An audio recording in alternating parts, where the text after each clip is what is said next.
Have you ever wondered why some people achieve extraordinary success while others remain stuck in mediocrity?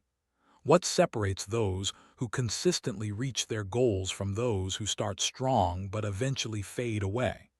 The answer isn't what most people think. It's not superior intelligence. It's not extraordinary talent. It's not even motivation. The true difference maker is something far more powerful, yet surprisingly accessible to everyone: consistency. Imagine possessing an internal force so powerful that obstacles seem to melt away before you. Picture yourself moving steadily toward your goals day after day, regardless of how you feel or what challenges life throws at you. Envision becoming the kind of person who doesn't just start things but actually finishes them, every single time. This isn't just a dream. It's a reality that becomes possible when you master the art of consistency and build unshakable discipline. And in the pages that follow, you'll discover exactly how to make this transformation happen in your own life. Welcome to a journey that will forever change how you approach achievement. Get ready to unlock your full potential through the extraordinary power of consistency. The consistency advantage. Consistency is the hidden force behind every great achievement in human history. While talent gets the spotlight and luck gets the credit, it's the quiet power of showing up day after day that ultimately creates extraordinary results. Think about it.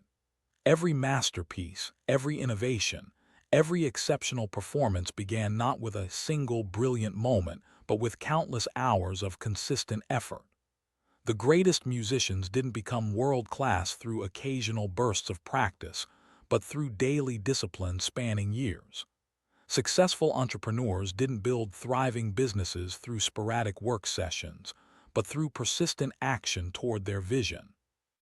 The truth that most people miss is this: incredible accomplishments are almost always the result of ordinary actions performed consistently over time. When you understand this principle, everything changes. You stop searching for shortcuts or waiting for motivation to strike. You recognize that showing up, even when you don't feel like it, even when the results aren't immediate, even when obstacles appear, is what ultimately determines your success. Consider the compounding effect of consistency. Small actions, when repeated daily, create momentum that becomes nearly unstoppable. Just as compound interest transforms modest savings into substantial wealth over time, consistent effort transforms ordinary skills into extraordinary abilities. Improvement of just 1% each day might seem insignificant in the moment, but compound that improvement over a year, and you're 37 times better than when you started. This mathematical reality reveals why consistency matters more than intensity. Someone who exercises moderately but never misses a day will ultimately outperform someone who trains intensely but sporadically. Consistency also builds something perhaps even more valuable than skills. It builds trust, both with yourself and with others. When you consistently follow through on your commitments, you develop unshakable self-confidence. You know deep down that you're the kind of person who does what you say you'll do.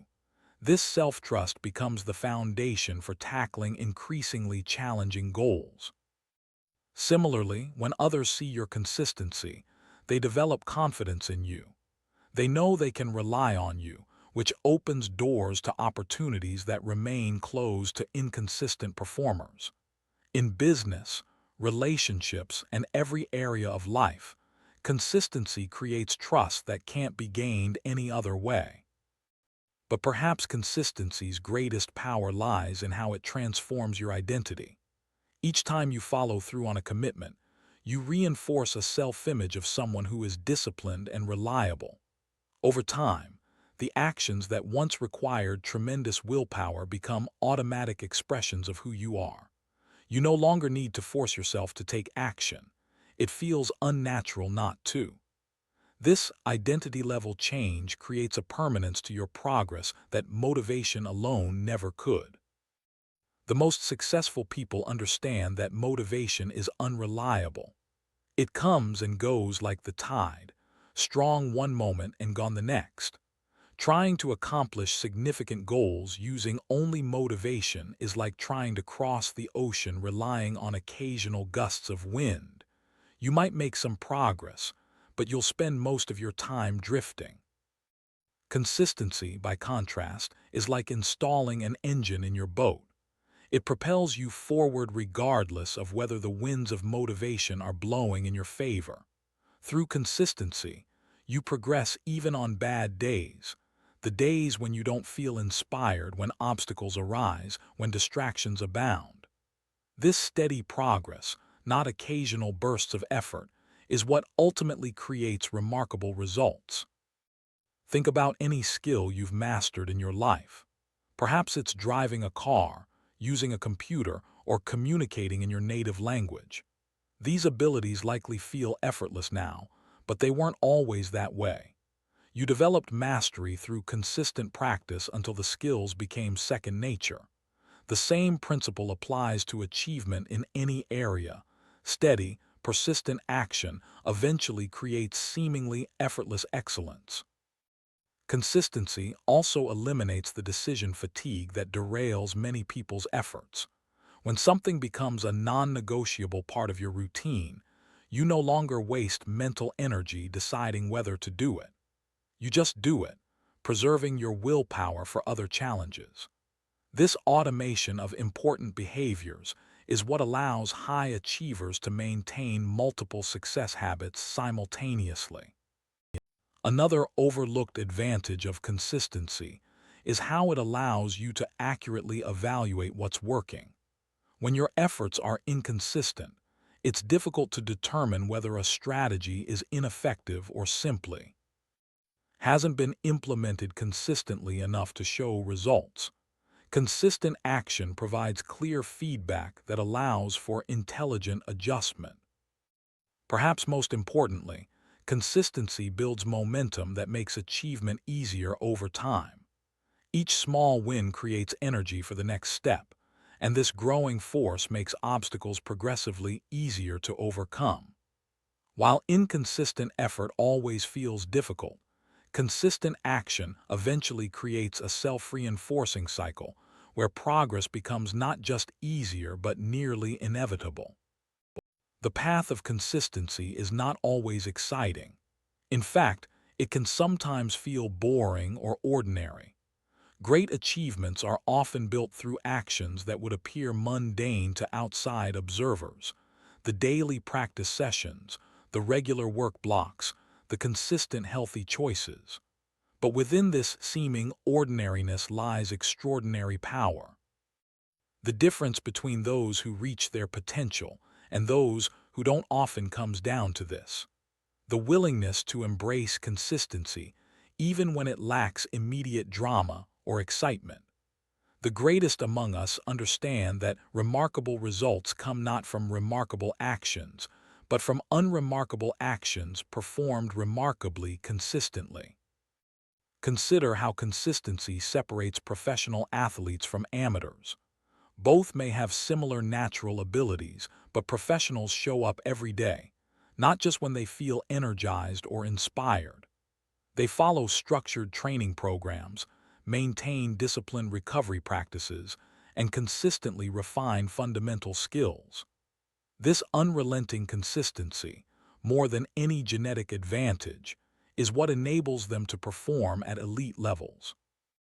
The same principle applies to successful entrepreneurs, artists, leaders, and achievers in every field.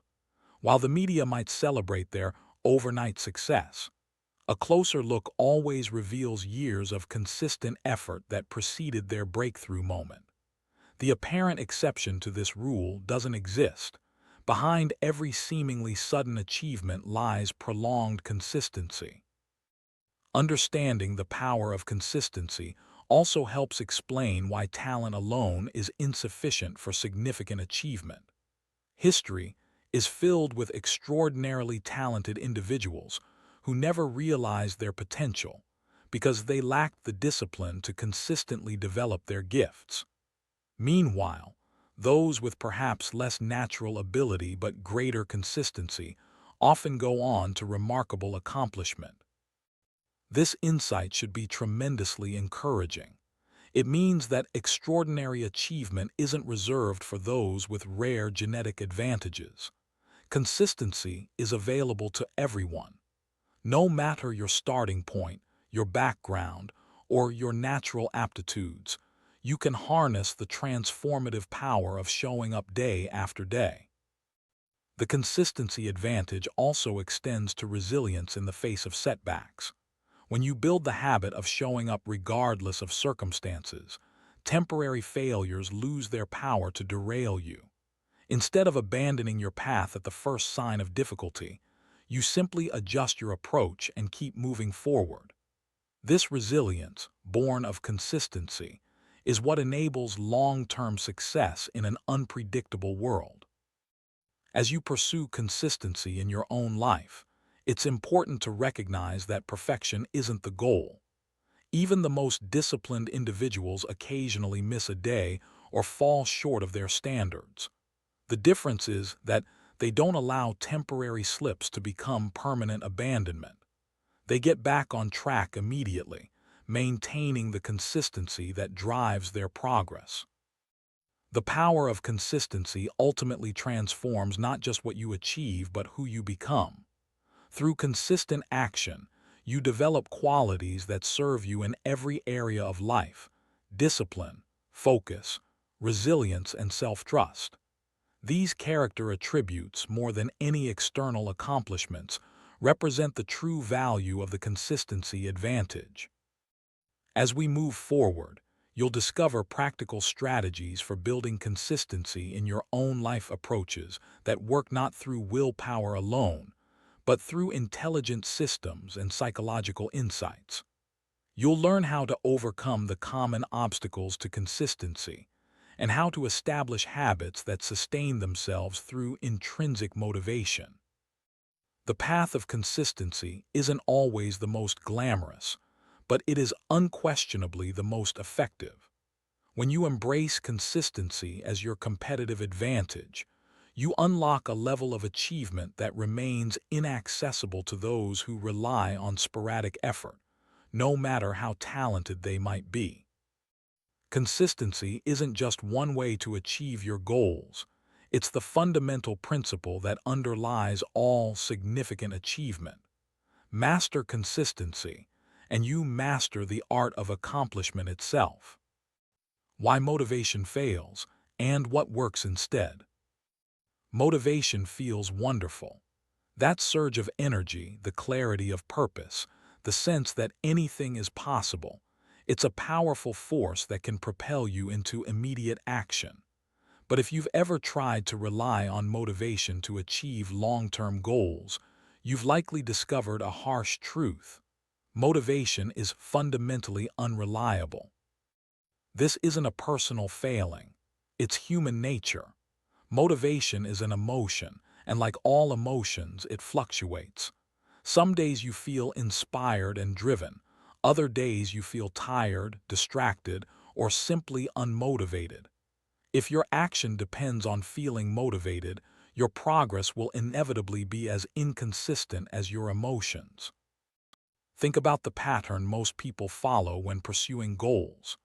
They begin with tremendous enthusiasm, hitting the gym daily, working diligently on their business, or practicing a new skill with fervor. But as the initial excitement fades, as it always does, their effort diminishes.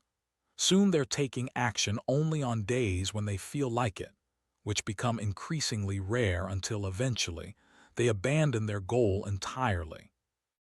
This cycle explains why gyms are packed in January but half empty by February. It's why most businesses fail within their first few years. It's why people start books they never finish and begin projects they never complete. Motivation gets you started, but it can't keep you going. The fundamental problem is that we've been taught to wait for motivation before taking action. We believe we need to feel ready or get inspired before we can make progress. This backward thinking virtually guarantees inconsistency. The truth that successful people understand is this: action precedes motivation, not the other way around. When you take action consistently, especially when you don't feel motivated, you create momentum that eventually generates its own motivation. This is the secret to breaking free from the motivation trap. Consider how this plays out in real life. On days when you feel completely unmotivated to exercise, simply putting on your workout clothes and beginning a warm-up often creates enough momentum to complete an entire session.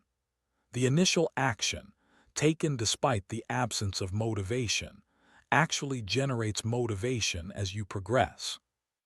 Similarly, writers who wait for inspiration rarely produce significant work. Professional writers, by contrast, show up at their desks and begin writing whether inspired or not, and often find that the act of writing itself summons the very inspiration they thought they needed to begin. This principle, that action creates motivation, represents a complete reversal of conventional thinking. Rather than waiting to feel motivated, take action first, and the motivation will follow. This simple shift in approach makes consistency possible even when emotional drive is absent. Beyond this reversal lies an even more powerful approach: removing motivation from the equation entirely. Instead of treating action as a choice that requires motivation, make it a non-negotiable commitment, something you do automatically, regardless of how you feel. Think about brushing your teeth. You likely don't require motivation for this daily habit. You don't wake up and think, "Do I feel inspired to brush my teeth today?" You simply do it because it's a non-negotiable part of your routine. When you elevate important actions to this status, making them things you just do without questioning or deliberating, you bypass the need for motivation altogether. This commitment-based approach creates a profound shift. Instead of asking, "Do I feel like doing this today?"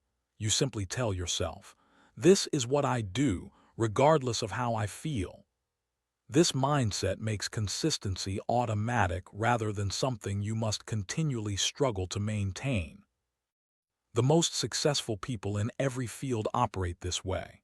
Professional athletes don't wait until they feel motivated to train. They show up every day because that's what professionals do. Successful entrepreneurs don't work only when inspired. They take consistent action because that's what building a business requires. Their commitment, not their emotional state, drives their behavior. Another crucial aspect of moving beyond motivation is understanding that discipline itself becomes easier through repetition. Each time you follow through on a commitment, particularly when you don't feel like it, you strengthen your consistency muscle. Actions that initially required tremendous willpower gradually become habits that feel natural and automatic. This growing ease reflects actual changes in your brain. When you consistently perform an action, neural pathways associated with that behavior become stronger and more efficient. Eventually, the behavior requires less conscious effort and mental energy. It begins to feel like the path of least resistance rather than something you must force yourself to do. Building systems that reduce your reliance on motivation further strengthens consistency. Environmental design, accountability structures, and pre-commitment strategies can all create external support for consistent action when internal drive falters. These systems don't replace discipline, but make it significantly easier to maintain. For example, if you want to exercise consistently, you might prepare your workout clothes the night before, schedule sessions with a training partner, and set up automatic payments to a trainer. These systems create multiple layers of support for your commitment, making it much harder to skip workouts when motivation is low. Similarly, if you're building a business, You might establish regular work hours, create detailed plans for each day, and arrange accountability check-ins with a mentor or coach. These structures keep you moving forward regardless of your emotional state on any given day. The power of identity-based commitment represents perhaps the ultimate progression beyond motivation. When you shift from, "I'm trying to exercise regularly," to, "I am someone who never misses a workout," you create a self-image that drives consistent behavior. Your actions become expressions of your identity rather than tasks requiring motivational force. This identity-level change transforms the experience of taking action. What once felt like an external obligation becomes an internal necessity, something you do because it aligns with who you are. The question changes from, "Should I do this today?" to, "What kind of person am I?" And the answer drives your behavior with remarkable consistency. Developing this identity-based approach begins with small commitments that you maintain without exception. Each time you follow through, you reinforce your self-image as someone who does what they say they'll do. Over time, this self-image becomes increasingly concrete, making consistent action feel natural rather than forced. The transition from motivation-dependent action to identity-driven consistency doesn't happen overnight. It's a progressive journey that typically includes several phases. First, you take action despite the absence of motivation, recognizing that action often creates its own emotional drive. Next, you establish systems and structures that support consistent behavior when internal motivation is low. Finally, you develop an identity where consistent action becomes a natural expression of who you are rather than something you must continually force yourself to do. This evolution doesn't mean you'll never feel motivated again. In fact, as you build consistency, you'll likely experience more frequent and sustained motivation as a result of your progress. The difference is that your consistency no longer depends on these emotional states. You've built something far more reliable. Understanding this progression transforms how you approach achievement. Instead of waiting for motivation or trying to manipulate your emotional state, you focus on taking action, building systems, and developing an identity that naturally produces consistent behavior. When you make this shift, you gain access to a level of achievement that remains forever closed to those who rely on motivation alone. You develop the ability to progress steadily toward your goals regardless of how you feel on any given day. And in a world where most people remain trapped in the cycle of fleeting motivation and inconsistent action, this ability represents an extraordinary competitive advantage. The implications of this understanding extend to every area of life where consistency matters. Whether you're building a business, improving your health, developing a relationship, or mastering a skill, moving beyond motivation to commitment-based consistency is what will ultimately determine your success. As you apply these principles in your own life, remember that the goal isn't to never feel unmotivated. That's unrealistic and unnecessary. The goal is to build the capacity to take action regardless of your emotional state, to develop discipline that functions independently of motivation. This capacity to do what needs to be done, whether you feel like it or not, is perhaps the single most powerful determinant of long-term achievement. Master it, and you master the art of consistency itself. Breaking the cycle of procrastination. Procrastination is the silent killer of achievement. It doesn't announce itself with drama or fanfare. Instead, it whispers convincing justifications for delay. You can start tomorrow. You need more information before beginning. You're not in the right mood right now. There will be a better time to start. These seemingly innocent postponements gradually accumulate into a pattern of perpetual delay, that prevents you from making meaningful progress toward your goals. Understanding how to break this cycle is essential for building the consistency that drives extraordinary achievement. At its core, procrastination isn't about laziness or poor time management. It's a complex psychological response to discomfort. When a task feels challenging, uncertain, or potentially uncomfortable, your brain instinctively seeks escape. It redirects your attention toward activities that provide immediate gratification, checking social media, watching videos, or handling low-value busy work that feels productive, but doesn't advance your most important goals. This natural tendency toward avoidance suggests the first key to overcoming procrastination, recognizing that it's driven primarily by emotion, not rational thought. You don't procrastinate because you've made a logical decision to delay. You procrastinate because you're trying to escape the negative feelings associated with a particular task. Understanding this emotional foundation transforms how you approach procrastination. Rather than trying to think your way out of it through better planning or scheduling, though these can help, you need strategies that address the underlying emotional resistance. The most powerful of these strategies is reducing the initial resistance to starting. When a task feels overwhelming, your brain magnifies its difficulty and minimizes your ability to handle it. This perception creates the emotional discomfort that triggers avoidance. By making the start ridiculously small, you bypass this resistance. This is where the 5-minute rule proves invaluable. Instead of focusing on completing an entire task, commit to just 5 minutes of work.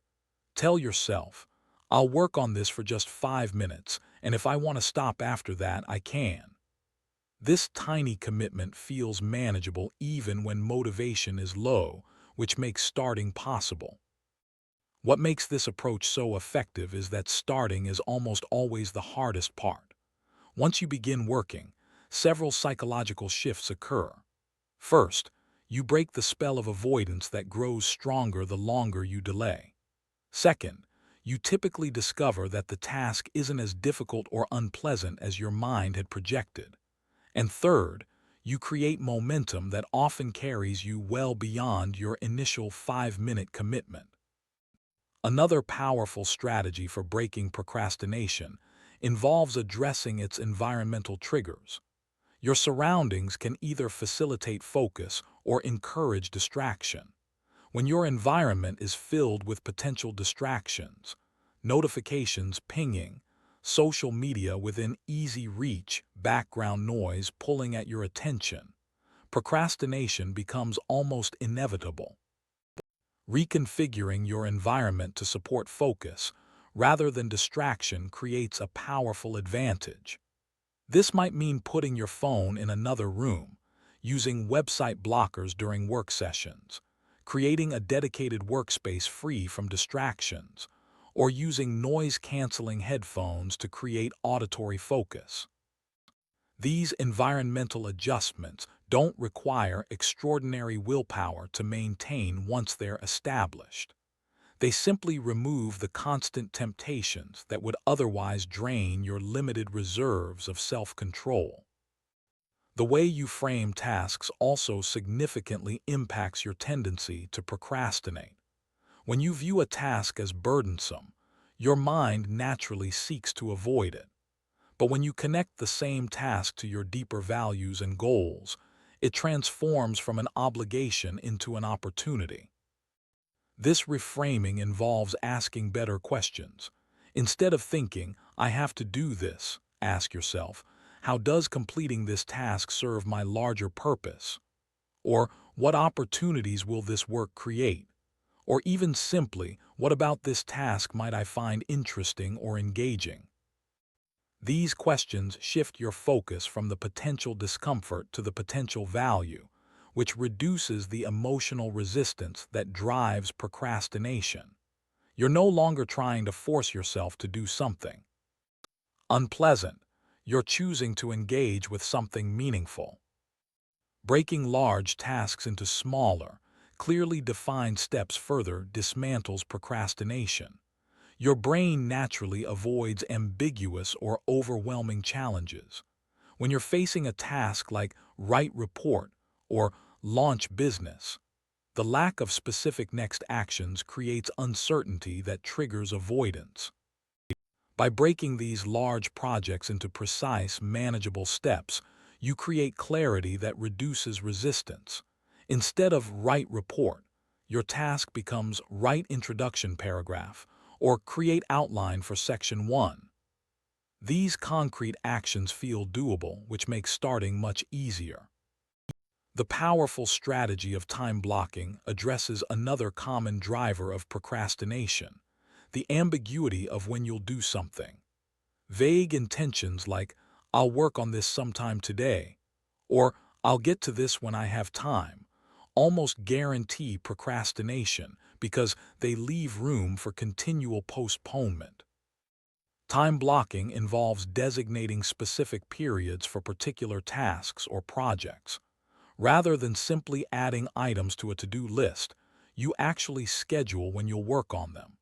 This transforms vague intentions into concrete commitments, significantly reducing the likelihood of procrastination. This approach works particularly well when combined with the 2-minute rule. If a task will take less than 2 minutes to complete, do it immediately rather than adding it to your list. This prevents the accumulation of small tasks that can otherwise become a source of procrastination and overwhelm. Understanding the role of perfectionism in procrastination reveals another crucial insight. Many people delay starting or completing projects because they fear their work won't meet some ideal standard. This perfectionism creates a paralyzing fear of failure that makes procrastination feel safer than action. Adopting a "done is better than perfect" mindset directly counters this tendency. Recognize that imperfect action almost always produces better results than perfect inaction. The report that's completed at 80% of your ideal standard still creates value, while the perfect report that exists only in your mind contributes nothing. This shift toward valuing progress over perfection becomes particularly powerful when combined with an iterative approach. Rather than trying to create something perfect in one attempt, focus on creating a preliminary version that you can then improve through feedback and revision. This reduces the pressure that often triggers procrastination while still leading to excellent final results. Accountability represents another powerful weapon against procrastination. When you're accountable only to yourself, postponement often feels consequence-free in the moment, though the long-term costs are substantial. External accountability changes this equation by creating immediate social consequences for delay. This might involve working with an accountability partner who expects regular progress updates, joining a mastermind group where you share your commitments and results, or even making public declarations about your intended actions. These external structures create additional motivation that helps overcome the emotional resistance driving procrastination. Perhaps the most profound strategy for breaking the procrastination cycle involves developing your identity as someone who takes immediate action. Each time you procrastinate, you reinforce a self-image as someone who delays important tasks. Conversely, each time you take prompt action, you strengthen your identity as someone who does what needs to be done without unnecessary delay. This identity level change doesn't happen overnight, but it builds with each small victory over procrastination. Start with modest commitments and follow through consistently. As you accumulate experiences of taking action despite resistance, you gradually rewire your self-image from someone who procrastinates to someone who takes immediate action on important priorities. Breaking the procrastination cycle also requires recognizing and challenging the rationalizations that sustain it. Your mind is remarkably skilled at generating seemingly reasonable justifications for delay. I work better under pressure. I need more information before I can start. I'm waiting for inspiration. I'll have more time later. Question these rationalizations directly. Ask yourself, is it really true that you work better under pressure, or does that belief simply justify delay? Is more information actually necessary, or are you using that as an excuse to postpone action? Is waiting for inspiration helping you progress, or is it keeping you stuck? This honest examination often reveals that your rationalizations for procrastination don't stand up to scrutiny. They're simply the mind's attempt to justify avoidance of short-term discomfort, even at the cost of long-term goals. The final key to breaking procrastination lies in self-compassion. Many people fall into a destructive cycle where they procrastinate, then harshly criticize themselves for procrastinating, which creates emotional distress that triggers more procrastination, leading to more self-criticism, and so on. Breaking this cycle requires treating yourself with the same kindness and understanding you would offer a good friend facing similar challenges. This doesn't mean excusing procrastination, but rather recognizing that harsh self-judgment only makes the problem worse. When you approach your tendency to procrastinate with curiosity and compassion rather than criticism, you create the psychological safety needed to make meaningful changes.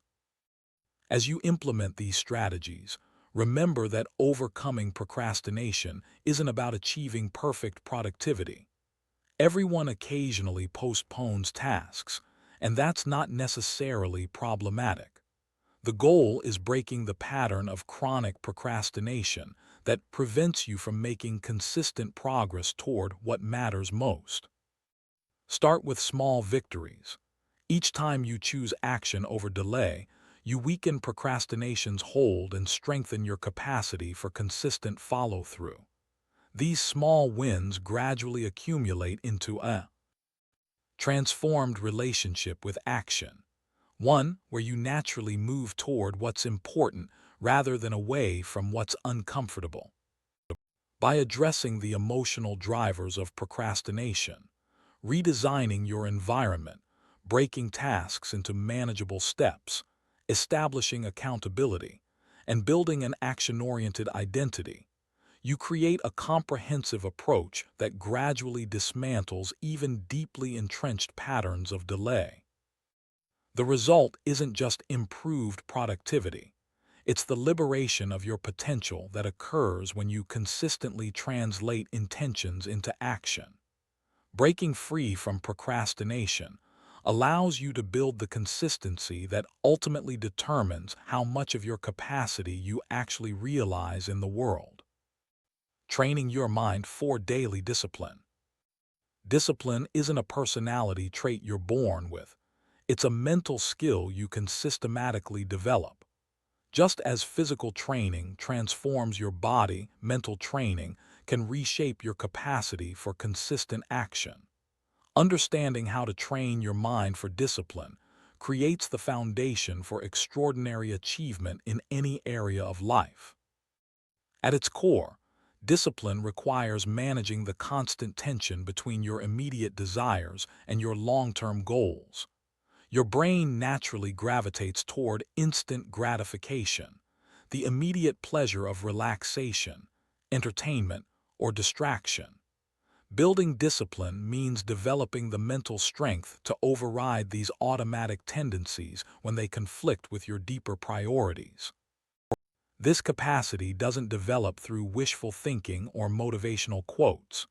It emerges through deliberate practice and strategic mental training. Just as a muscle grows stronger through progressive resistance, your discipline muscle strengthens when you consistently choose challenging actions over comfortable alternatives. The first fundamental principle of mental training for discipline is starting small. Many people fail to develop discipline because they begin with challenges too daunting for their current capacity. This would be like trying to bench press 300 pounds on your first day at the gym, a strategy guaranteed to produce failure and discouragement. Instead, begin with modest commitments that stretch you slightly beyond your comfort zone but remain achievable. Perhaps you commit to 5 minutes of meditation daily, or 15 minutes of focused work on your most important project, or a 10-minute walk. These small actions might seem insignificant, but they serve a crucial purpose. They train your mind to follow through on commitments. Each time you honor these small commitments, especially when you don't feel like it, you strengthen the neural pathways associated with discipline. Over time, these pathways become more efficient, making disciplined action progressively easier and more automatic. This explains why people who appear naturally disciplined aren't experiencing the same internal struggle as beginners. They've developed mental pathways that make discipline less effortful. As these initial commitments become consistent habits, gradually increase their difficulty or duration. This progressive approach builds discipline without overwhelming your current capacity. Just as an athlete wouldn't jump from lifting 50 pounds to 500 pounds, you shouldn't leap from a 5-minute meditation practice to a 2-hour commitment. Incremental progression creates sustainable growth. Another powerful principle for training disciplined thinking involves managing your internal dialogue. The way you talk to yourself about challenging tasks dramatically influences your ability to maintain discipline. When facing a difficult workout, project, or commitment, your mind often generates thoughts like, "This is too hard," or "I don't feel like doing this right now," or "I'll start tomorrow instead." These thoughts aren't commands, they're simply automatic reactions to anticipated discomfort. The disciplined mind doesn't eliminate these thoughts, that's virtually impossible, but learns to recognize them without automatically accepting or acting on them. This capacity, to observe thoughts without being controlled by them, represents a cornerstone of mental discipline. Developing this skill involves practicing mindful awareness of your internal experience. When thoughts arise suggesting you skip a workout or postpone an important task, simply notice them. "Ah, there's that thought about delaying again." Then gently redirect your attention to the commitment you've made, regardless of these thoughts. This practice creates space between stimulus and response, between the automatic thought and your actual behavior. In this space lies your power to choose discipline over immediate comfort. Each time you exercise this choice, you strengthen your capacity to act based on priorities rather than momentary impulses. The strategic use of visualization further enhances mental training for discipline. Elite athletes have long used visualization to improve performance, and the same technique can strengthen your discipline muscle. Vividly imagine yourself following through on your commitments despite resistance, fatigue, or competing demands. See yourself making the disciplined choice, feeling the initial discomfort, and then experiencing the satisfaction of honoring your commitment. This mental rehearsal activates many of the same neural pathways used during actual performance, essentially pre-training your brain for disciplined action. The more vividly you engage all your senses in these visualizations, the more effectively they prepare you for real-world challenges to your discipline. Another crucial aspect of training for discipline involves managing your environment to support rather than undermine your commitments. Willpower is a limited resource that depletes with use. Rather than relying solely on willpower to maintain discipline, structure your environment to reduce unnecessary demands on this finite capacity. This might mean removing distractions before they tempt you, keeping your phone in another room during work sessions, uninstalling social media apps that consume attention, or clearing your workspace of anything unrelated to your current priority. It could involve preparing healthy meals in advance rather. than deciding what to eat when you're already hungry. Or it might mean laying out your workout clothes the night before so they're ready when you wake up. These environmental adjustments don't replace mental discipline, but dramatically increase your probability of success by reducing the number of decisions and temptations you face. Even the most disciplined minds can be depleted by constant exposure to temptation. So, intelligent environmental design creates conditions where discipline requires less effort. Training your mind for discipline also involves developing effective responses to the inevitable discomfort that accompanies growth-oriented action. Discomfort isn't a sign that something is wrong. It's often a necessary component of progress. The disciplined mind learns to interpret physical or emotional discomfort not as a signal to stop, but as confirmation that you're pushing beyond previous limitations. This reframing transforms your relationship with discomfort from something to avoid into something to expect and even embrace as part of the growth process. Rather than thinking, "This is too hard, I should stop," you learn to think, "This resistance is part of the process. Pushing through it is how I grow stronger." The most advanced practitioners of discipline develop a paradoxical relationship with discomfort. They don't enjoy it per se, but they appreciate its role in their development. They understand that the capacity to endure short-term discomfort for long-term benefit represents one of the most powerful predictors of success in any domain. Another dimension of mental training involves leveraging the power of identity. How you view yourself, your self-concept, dramatically influences your behavior. When you see yourself as someone who struggles with discipline, maintaining consistent action feels like swimming upstream against your nature. But when you cultivate an identity as someone who does what needs to be done regardless of feelings, disciplined action begins to feel like an authentic expression of who you are.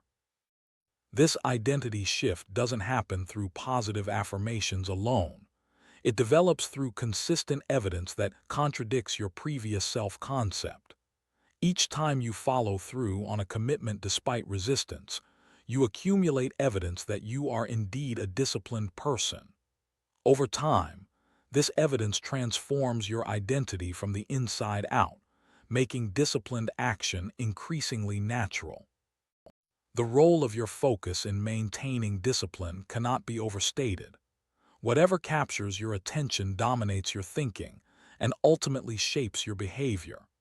When your focus dwells on how tired you feel, how difficult a task seems, or how you could enjoy immediate gratification instead, discipline becomes extraordinarily difficult to maintain. Training your mind to direct and maintain focus on your priorities rather than your momentary feelings or distractions represents a fundamental discipline skill. This capacity to control what you pay attention to functions like a mental muscle that strengthens with practice and weakens with neglect. Simple techniques can help develop this focus capacity. The Pomodoro technique, for instance, involves setting a timer for 25 minutes and committing to focused work on a single task until the timer sounds. This bounded commitment makes maintaining focus more manageable, while systematically building your capacity for sustained attention. Similarly, mindfulness meditation provides direct training in attention control. By repeatedly bringing your wandering attention back to a single focus point, like your breath, you're essentially doing focus push-ups that strengthen the neural networks responsible for sustained attention. This increased focus capacity then translates to improved discipline in everyday actions. Another powerful mental training approach involves leveraging the science of habit formation. Habits, once established, require minimal mental energy to maintain because they operate largely outside conscious awareness. By intentionally developing habits that align with your goals, you essentially put disciplined behaviors on autopilot. The key to effective habit formation lies in understanding the habit loop. A cue triggers a routine that delivers a reward. By deliberately designing these elements, you can establish new habits that support your long-term objectives. Create clear, consistent cues, like placing your running shoes by the bed. Define specific routines, like running a particular route, and identify meaningful rewards, like tracking your streak or enjoying the post-exercise endorphin boost.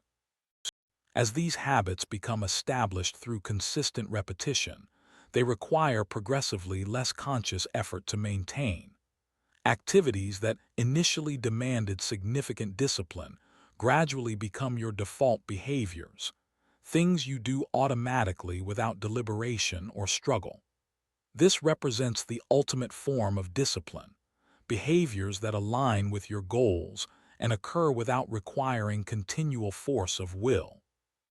The disciplined mind also learns to manage energy alongside time.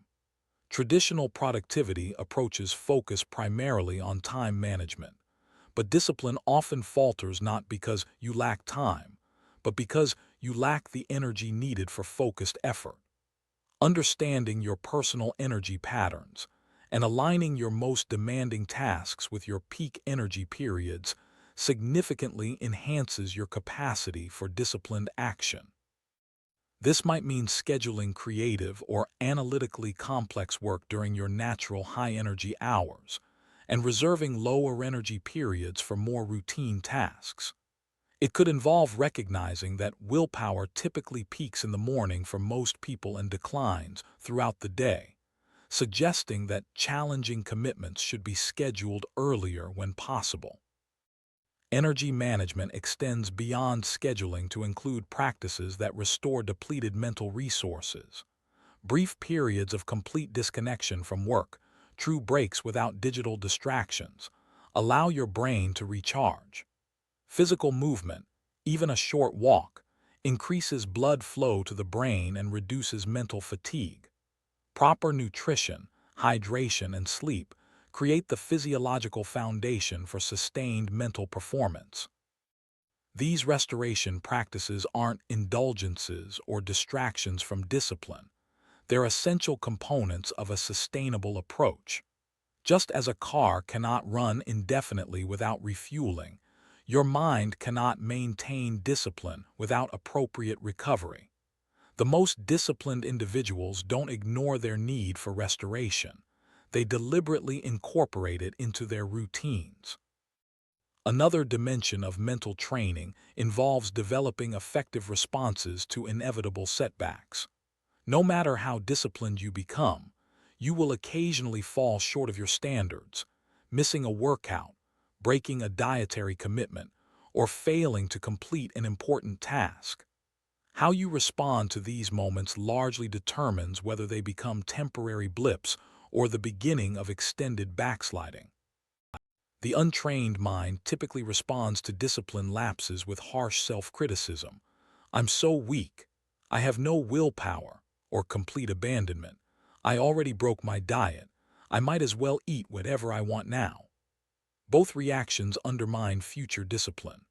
The trained mind instead responds with self-compassion coupled with immediate recommitment, acknowledging the lapse without drama and immediately returning to the disciplined path. This balanced response, neither ignoring failures nor obsessing over them, allows you to extract valuable learning from setbacks without being derailed by them.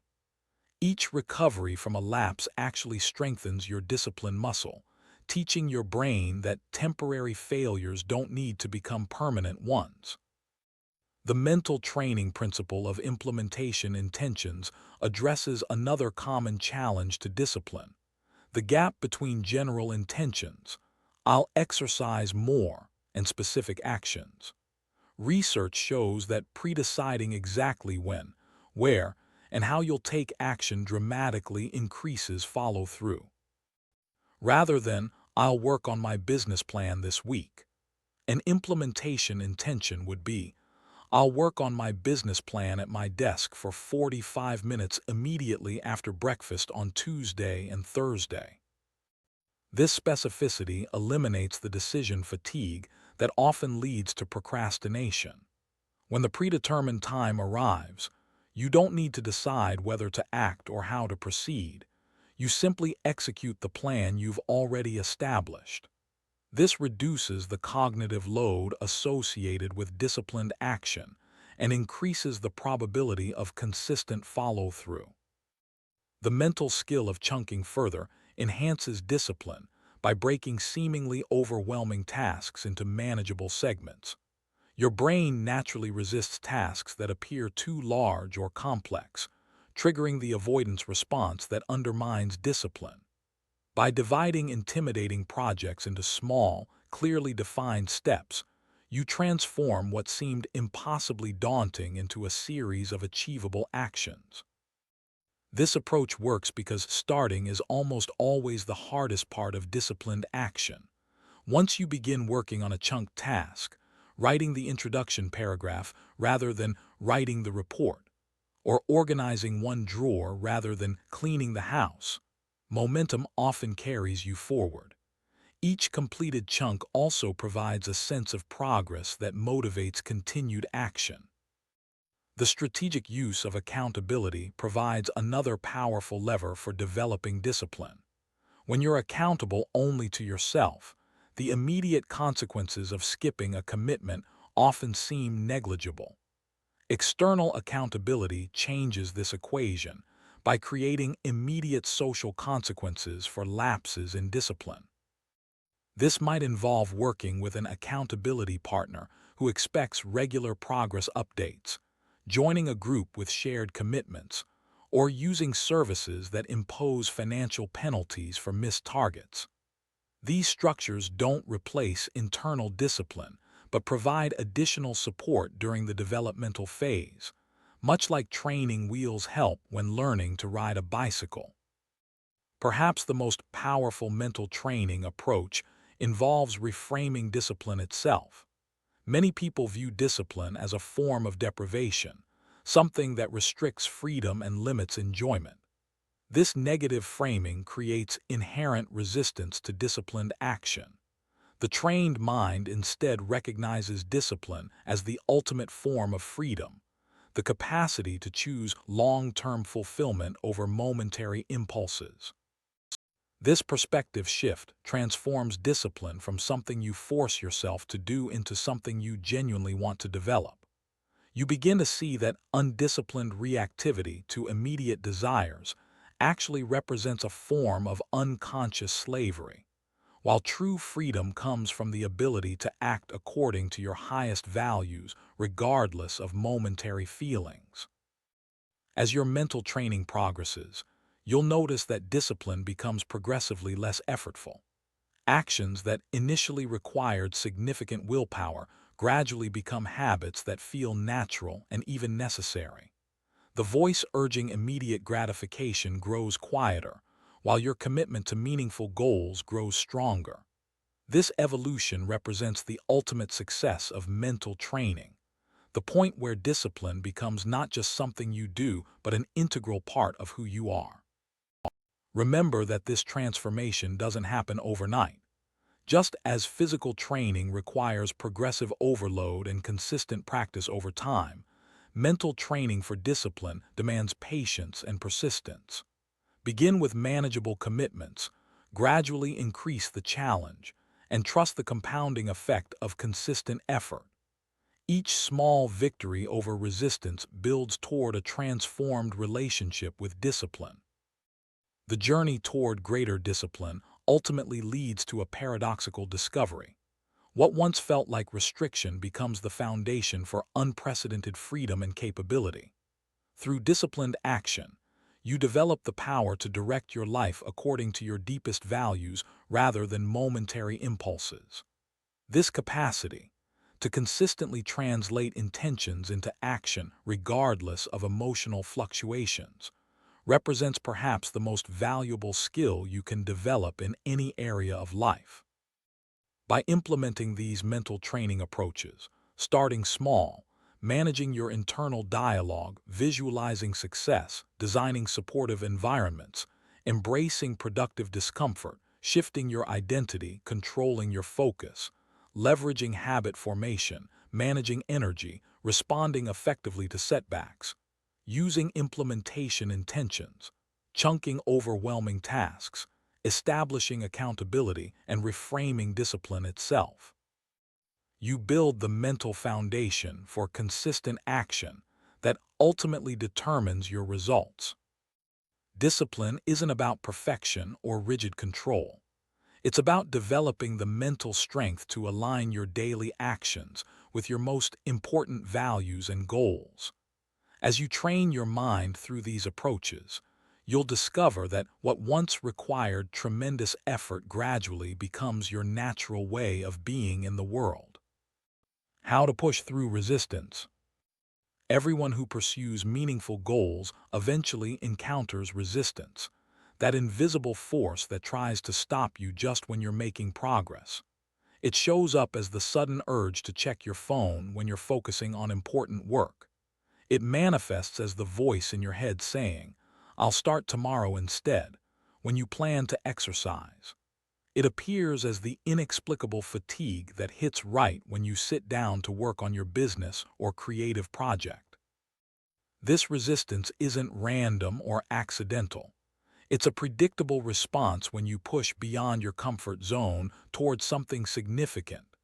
Understanding this force, where it comes from, why it intensifies around your most important goals, and how to push through it, is essential for maintaining consistency when it matters most. At its core, resistance is your brain's natural response to perceived threat or discomfort. Your mind evolved to seek pleasure, avoid pain, and conserve energy, a survival-optimized system perfectly designed for a world of physical dangers and scarce resources. When you attempt something challenging, unfamiliar, or potentially uncomfortable, this ancient machinery activates to protect you, generating thoughts, emotions, and physical sensations designed to pull you back to safety. The first key to overcoming resistance is simply recognizing its nature and normalizing its presence. Resistance doesn't mean something is wrong or that you're on the wrong path. Quite the opposite. Significant resistance often signals that you're pursuing something truly worthwhile. The absence of resistance typically indicates you're operating well within your comfort zone, which rarely leads to meaningful growth or achievement. This perspective shift transforms resistance from an alarming stop sign into a welcome indicator of growth opportunity. Rather than thinking, "This resistance means I should stop," you learn to think, "This resistance means I'm pushing my boundaries, which is exactly how I grow stronger." This reframing alone significantly changes your response when resistance arises. Resistance manifests in predictable patterns that, once recognized, become much easier to address. Mental resistance often appears as rationalizations for avoidance, seemingly reasonable thoughts explaining why you should delay action. "I'm too tired right now. I need more preparation before starting. I'll be more focused tomorrow. One missed day won't matter." These thoughts sound logical in the moment but function primarily to justify retreat from discomfort. Emotional resistance typically involves sudden mood shifts when approaching important work, feeling inexplicably anxious, irritable, bored, or overwhelmed precisely when you're about to take meaningful action.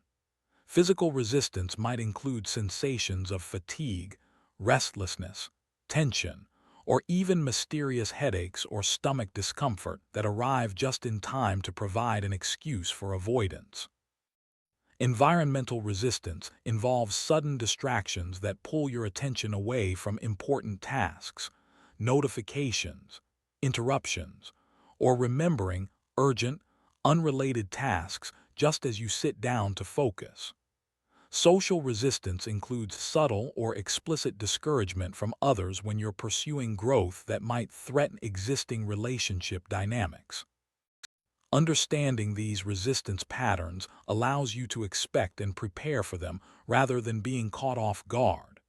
When you know resistance will arise in predictable forms, You can develop specific strategies to push through each type, much like a skilled sailor prepares for different weather conditions rather than being surprised by them. The most fundamental approach to pushing through resistance is simply taking immediate action before resistance builds momentum. Resistance tends to intensify the longer you deliberate about a challenging task. The more you think about whether to go to the gym, the more convincing your brain's arguments against it become. The longer you stare at a blank document, the more overwhelming writing seems. This insight suggests a powerful counter-strategy, the 5-second rule. When you feel the initial stirring of resistance, immediately count down 5, 4, 3, 2, 1, and then take physical action before your mind can generate elaborate justifications for avoidance. This decisive movement interrupts the resistance pattern before it gains strength, creating momentum in the opposite direction. Another powerful approach leverages the fact that starting is almost always the point of greatest resistance. Once you're actually engaged in the activity, whether exercise, creative work, or business development, resistance typically diminishes significantly. This suggests focusing your strategy on lowering the barriers to starting rather than trying to overcome resistance to the entire task. The just 5 minutes approach operationalizes this insight. Instead of committing to completing a workout or writing for an hour, simply commit to 5 minutes of the activity. This minimal commitment bypasses the mind's defenses by appearing non-threatening. Once you've started, momentum often carries you well beyond the initial 5 minutes as resistance naturally subsides. Physical movement provides another effective strategy for disrupting resistance patterns. Resistance often manifests as a kind of mental and physical stagnation, a heaviness that keeps you stuck in place. Simply changing your physical state through movement can break this pattern. Stand up, stretch, take a brief walk, or do a few jumping jacks before attempting a challenging task. This movement shifts your physiological state in ways that often reduce perceived resistance. The strategic management of self-talk further enhances your ability to push through resistance. When resistance arises, your internal dialogue typically amplifies it. I don't feel like doing this. I'm too tired. I'll never finish anyway. Consciously redirecting this dialogue creates a powerful shift. I don't have to feel like it to do it. Starting is the hardest part. I'll feel better once I begin. This self-talk management isn't about positive thinking or denying real challenges. It's about accurately identifying the distortions that resistance creates in your thinking and deliberately choosing more balanced and helpful perspectives. Each time you notice resistance-driven thoughts, you can acknowledge them without accepting them as commands. I notice I'm having the thought that I'm too tired for this. That's just resistance talking. I can take action anyway. Environmental design provides another powerful approach to overcoming resistance. Much of what we experience as internal resistance is actually triggered or amplified by environmental cues. Creating spaces specifically designed to minimize resistance cues and maximize focus triggers can dramatically change your experience of challenging tasks. This might involve establishing a dedicated workspace used only for focused effort, using specific music that your brain associates with productive flow, wearing particular clothes that signal work mode to your mind, or using apps that block digital distractions during important work periods. These environmental adjustments don't eliminate resistance entirely, but significantly reduce its power. The strategic use of social forces can further strengthen your ability to push through resistance. Public commitment, telling others about your intentions, creates social accountability that often provides the extra push needed when internal motivation wavers. Working alongside others pursuing similar goals generates positive peer pressure that counters resistance. Finding mentors who have already conquered the challenges you face provides both guidance and proof that resistance can be overcome. These social strategies work because they align external forces with your goals, creating additional motivation that helps overcome the internal resistance your brain generates. While ultimately you must develop the capacity to push through resistance independently, these social supports provide valuable assistance during the developmental phase. Leveraging identity represents perhaps the most powerful long-term strategy for overcoming resistance. When you view yourself as someone who tries to be disciplined or wants to be consistent, resistance appears as a natural response to activities that don't align with your current self-image. But when you deliberately cultivate an identity as someone who never misses a workout or does what needs to be done regardless of feelings, actions that support this identity feel increasingly natural despite initial resistance. This identity shift doesn't happen through affirmations alone, but through accumulated evidence from your actual behavior. Each time you push through resistance to take action, you strengthen this identity, making subsequent resistance progressively easier to overcome. What begins as acting as if gradually transforms into genuine self-perception that naturally produces consistent action. Understanding the role of discomfort in growth further strengthens your ability to push through resistance. Many people interpret discomfort as a warning sign, something to be avoided. But in the context of intentional growth, discomfort is often a necessary indicator of productive challenge. Just as muscle growth requires the discomfort of resistance training, meaningful achievement in any domain typically involves pushing through zones of discomfort. This reframing transforms your relationship with the discomfort that accompanies resistance. Rather than seeing it as something wrong that should be avoided, you recognize it as a natural and necessary part of the growth process. Not something to enjoy, perhaps, but something to expect and even appreciate for its role in your development. Another powerful insight involves distinguishing between resistance and legitimate rest needs. Not all internal signals to stop or slow down represent unhelpful resistance.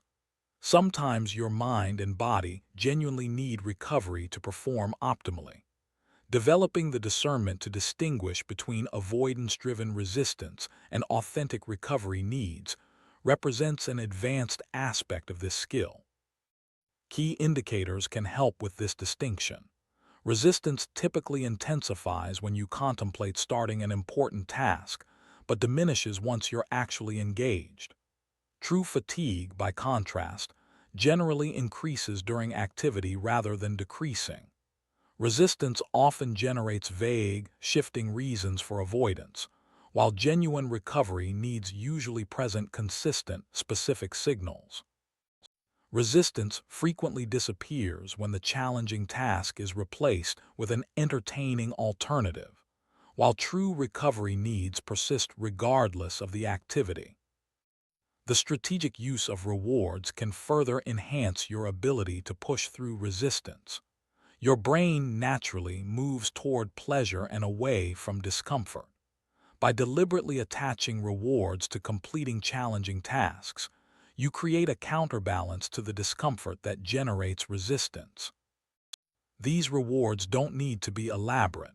A brief period of guilt-free relaxation, a favorite beverage after completing a work session, or simply checking off an item on your list can all activate the brain's reward circuits in ways that reduce perceived resistance. The practice of momentum stacking addresses another dimension of resistance management. Resistance is typically strongest when starting from a state of inertia and weakest when you're already in motion. By deliberately structuring your day to build momentum through progressive activities, you can approach your most resistance-prone tasks from a position of existing momentum rather than cold starts. This might involve beginning with simple tasks that generate quick wins, gradually transitioning to more challenging work as momentum builds.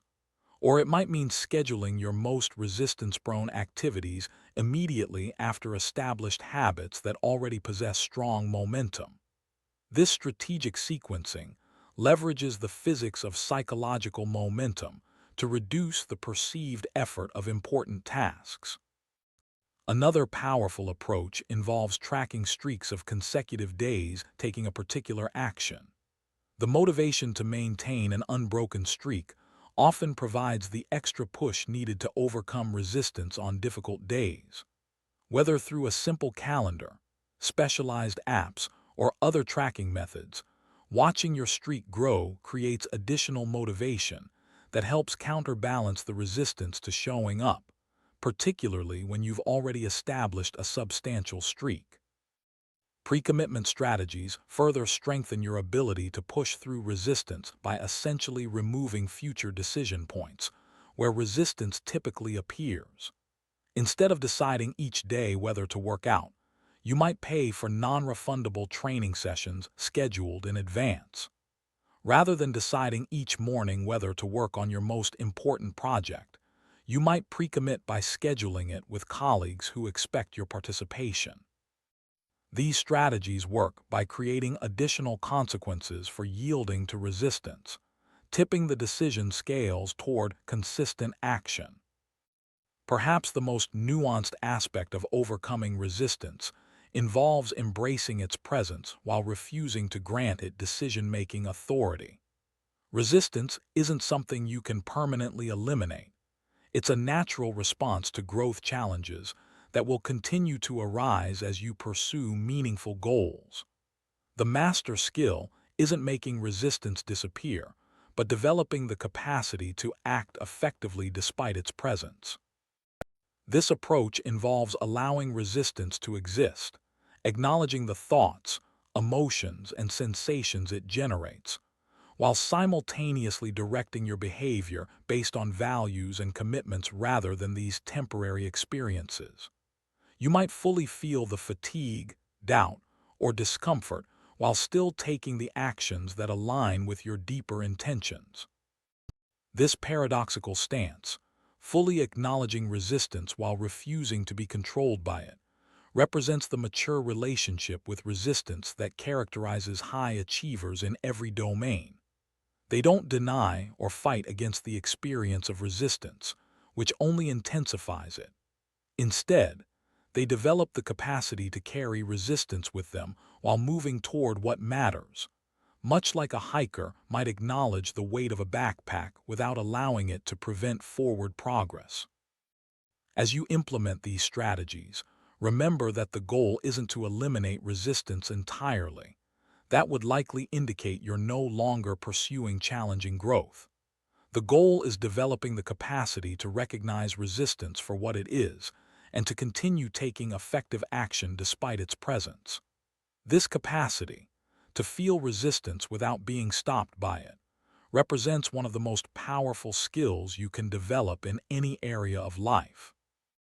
Each time you push through resistance to take action aligned with your goals and values, you strengthen this capacity.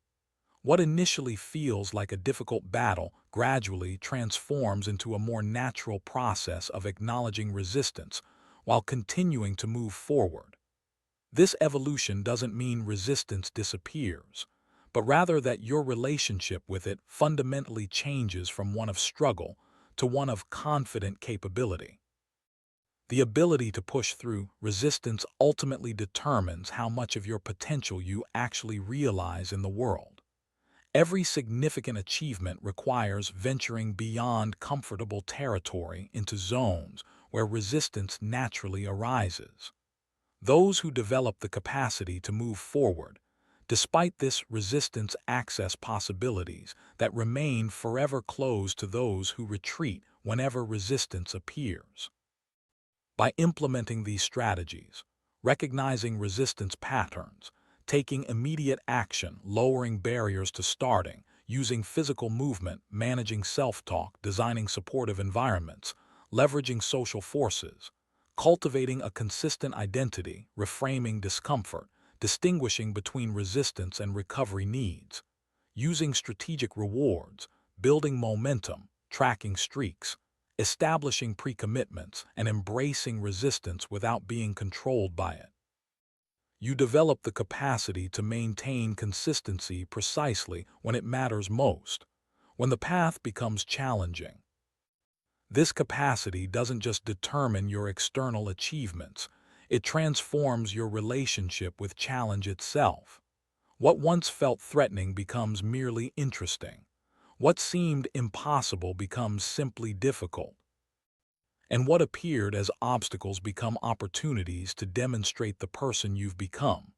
Someone who recognizes resistance not as a stop sign, but as a growth indicator, and who continues moving forward not despite resistance, but precisely because its presence confirms you're on a path worth taking.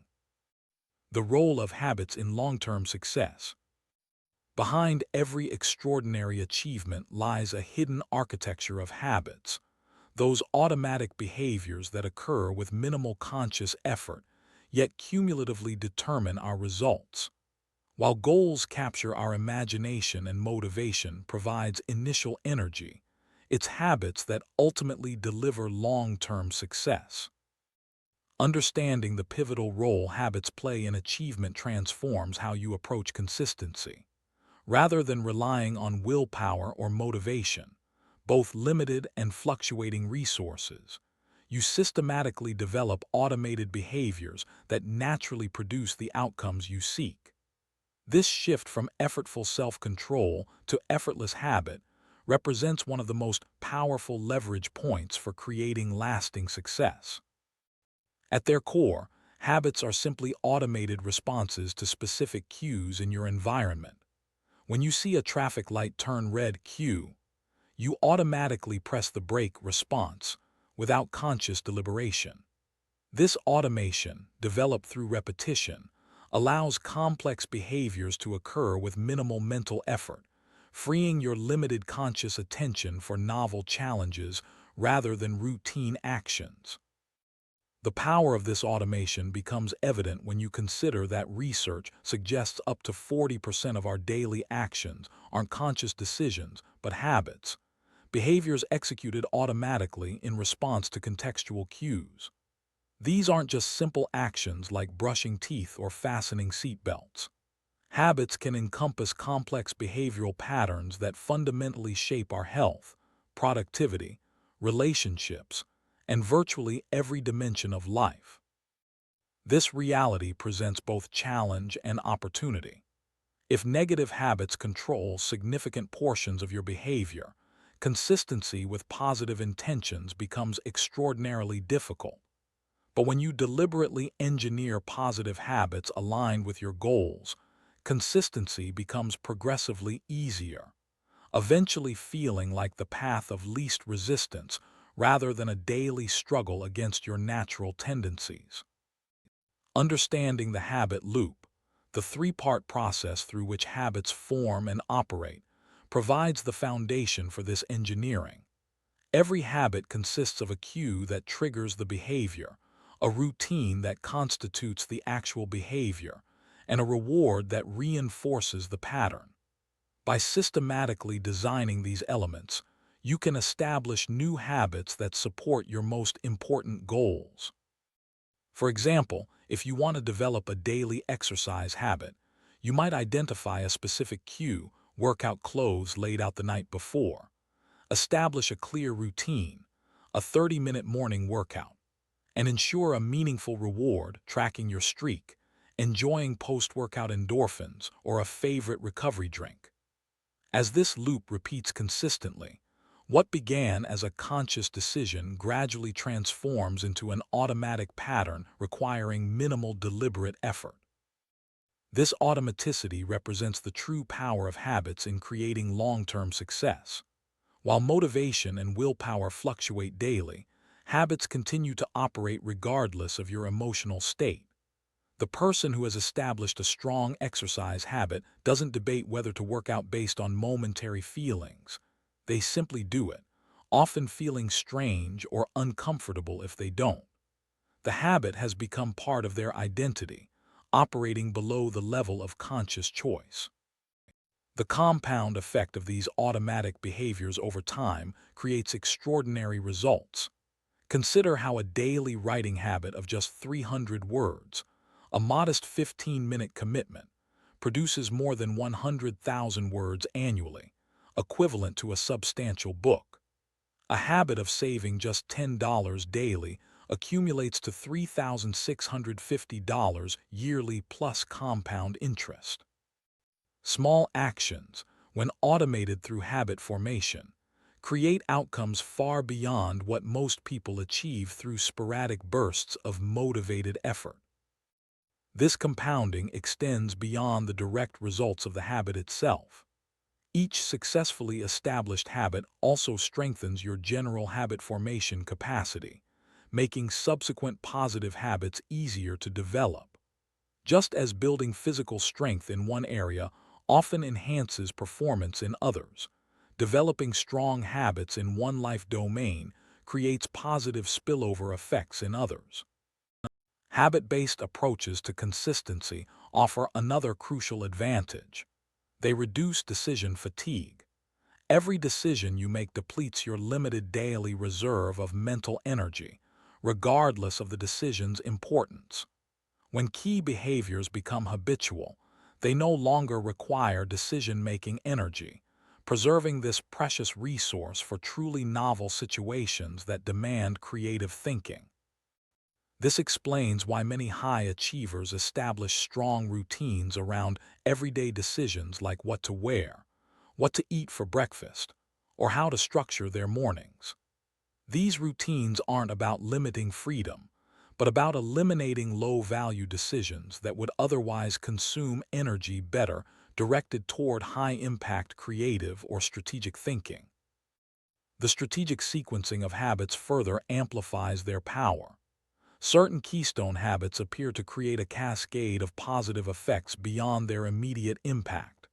Regular exercise, for instance, often leads to improved eating choices, better sleep patterns, increased productivity, and enhanced mood, not through conscious connection, but through subtle shifts in self-perception and capability beliefs.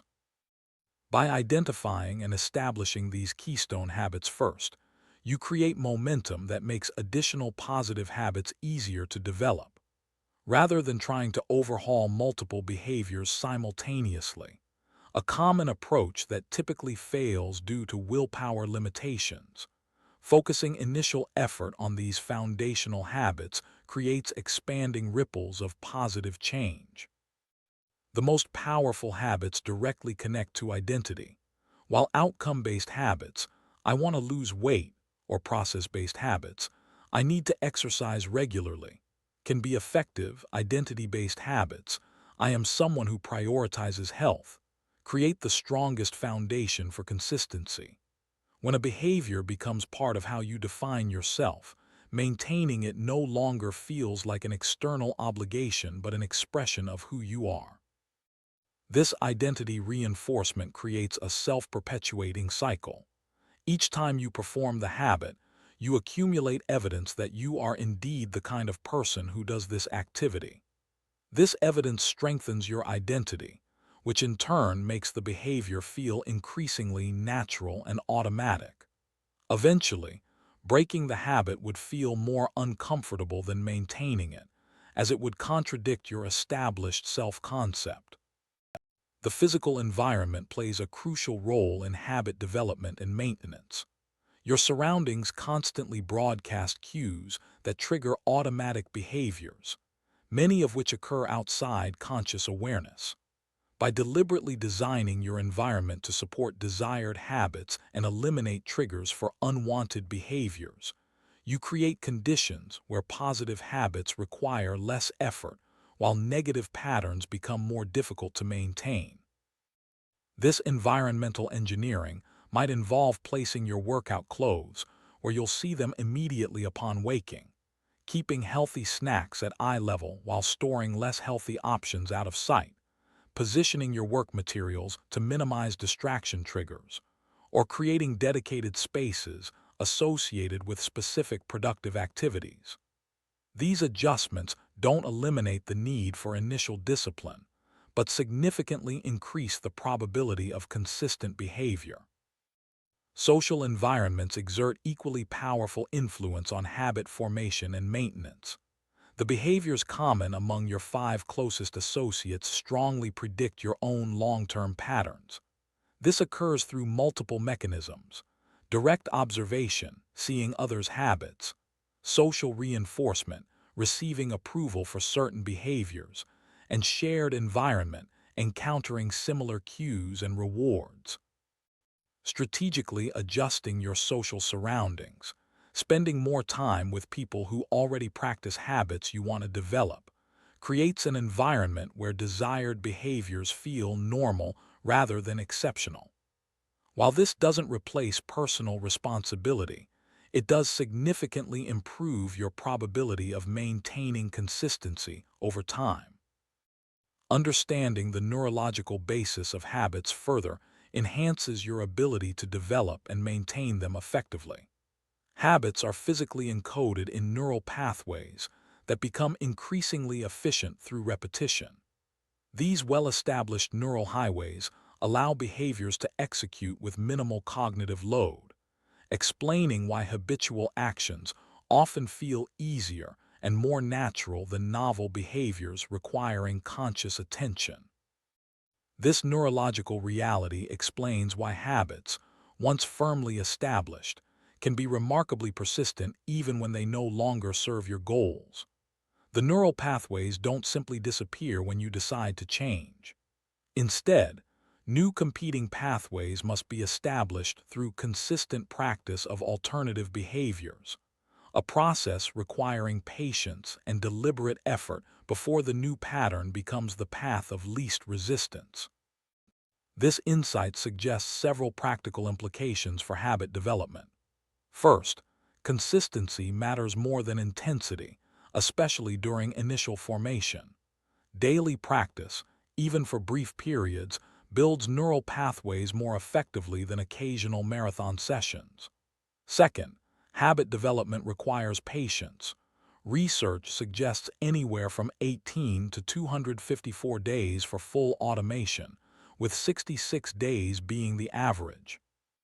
Third, small, clearly defined habits typically establish more successfully than ambitious but vague intentions. The concept of habit stacking provides another powerful technique for establishing new behaviors. By attaching a new habit directly to an already established routine, you leverage existing neural pathways to support the new behavior. Rather than creating an entirely new habit pattern, you're essentially extending an automated sequence that already operates reliably. For example, if you already have a strong habit of brewing morning coffee, you might stack a new habit of reviewing your daily priorities immediately after pouring your cup. The established coffee routine serves as the reliable cue for the new planning behavior. As these actions repeatedly occur together, they gradually merge into a single automated sequence. While establishing new positive habits receives the most attention, equally important is the strategic elimination of negative patterns that undermine consistency. Simply trying to stop an unwanted behavior rarely succeeds long-term because habits don't disappear. They're merely replaced. The key is identifying the specific cues triggering unwanted routines and deliberately establishing alternative responses to these same triggers. For instance, if stress cue typically triggers unhealthy snacking routine for temporary relief reward, simply trying to stop stress eating rarely works. A more effective approach involves recognizing stress as it arises and deliberately engaging in an alternative routine that provides a similar reward, perhaps a brief walk, a breathing exercise, or a different form of brief distraction that doesn't undermine long-term goals. The power of tracking should not be underestimated in habit development.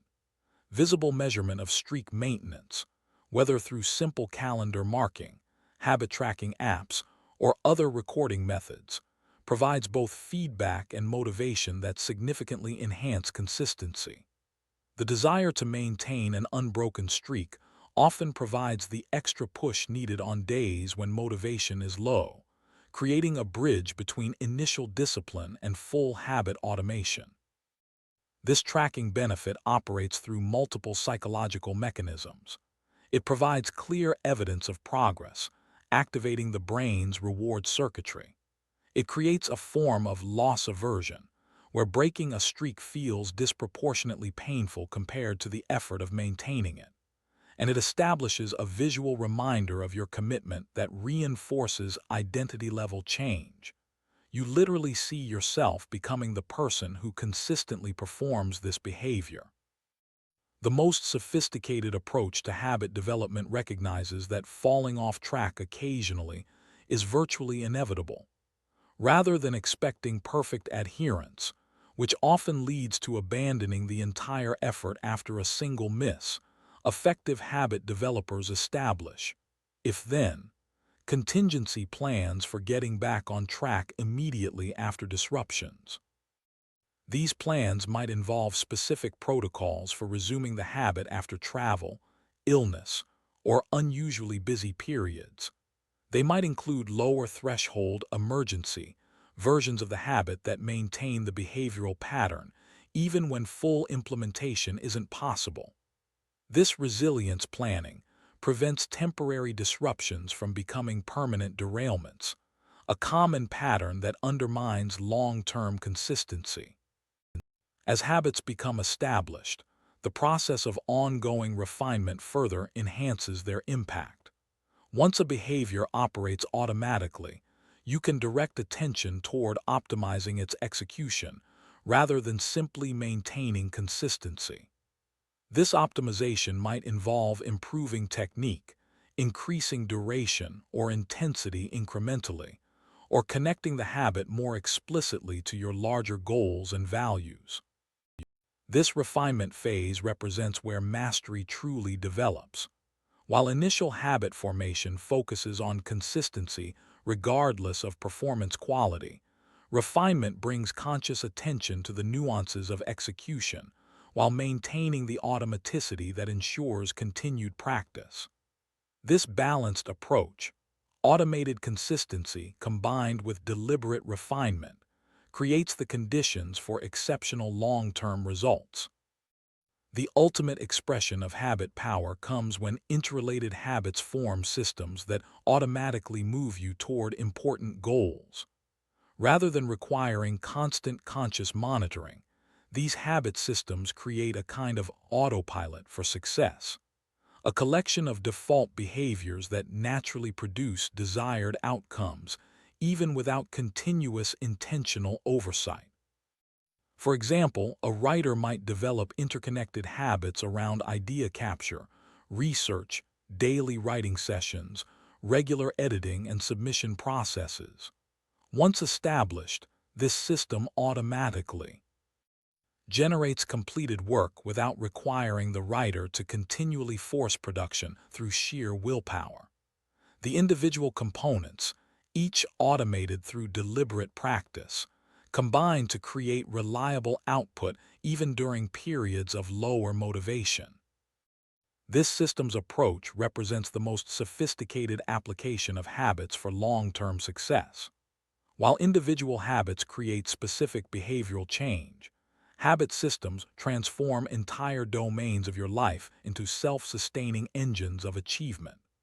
The initial investment in developing these systems eventually yields extraordinary returns through consistent results, requiring minimal ongoing conscious effort. As you implement these principles in your own life, remember that habit development is inherently individual. While the underlying mechanisms remain constant, the specific approaches that work best for you depend on your unique psychology, circumstances, and goals. Experiment with different techniques, observe your results objectively, and refine your approach based on what actually produces consistent behavior rather than what theoretically should work. Begin with small, clearly defined habits that connect directly to your most important goals. Focus on consistency rather than perfection, tracking your progress to reinforce your developing identity. Engineer your physical and social environments to support your desired patterns, and develop contingency plans for inevitable disruptions. Be patient through the automation phase, knowing that what requires effort initially will eventually become your default mode of operation. Through this deliberate development of positive habits, you create the foundation for extraordinary long-term results.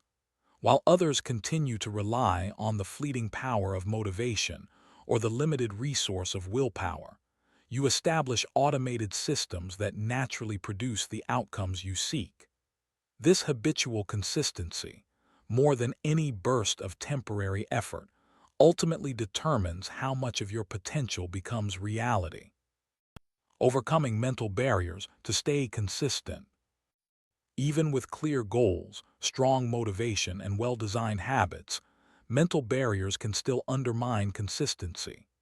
These psychological obstacles, self-doubt, perfectionism, fear of failure, limiting beliefs, and various forms of resistance, can sabotage your efforts despite your best intentions.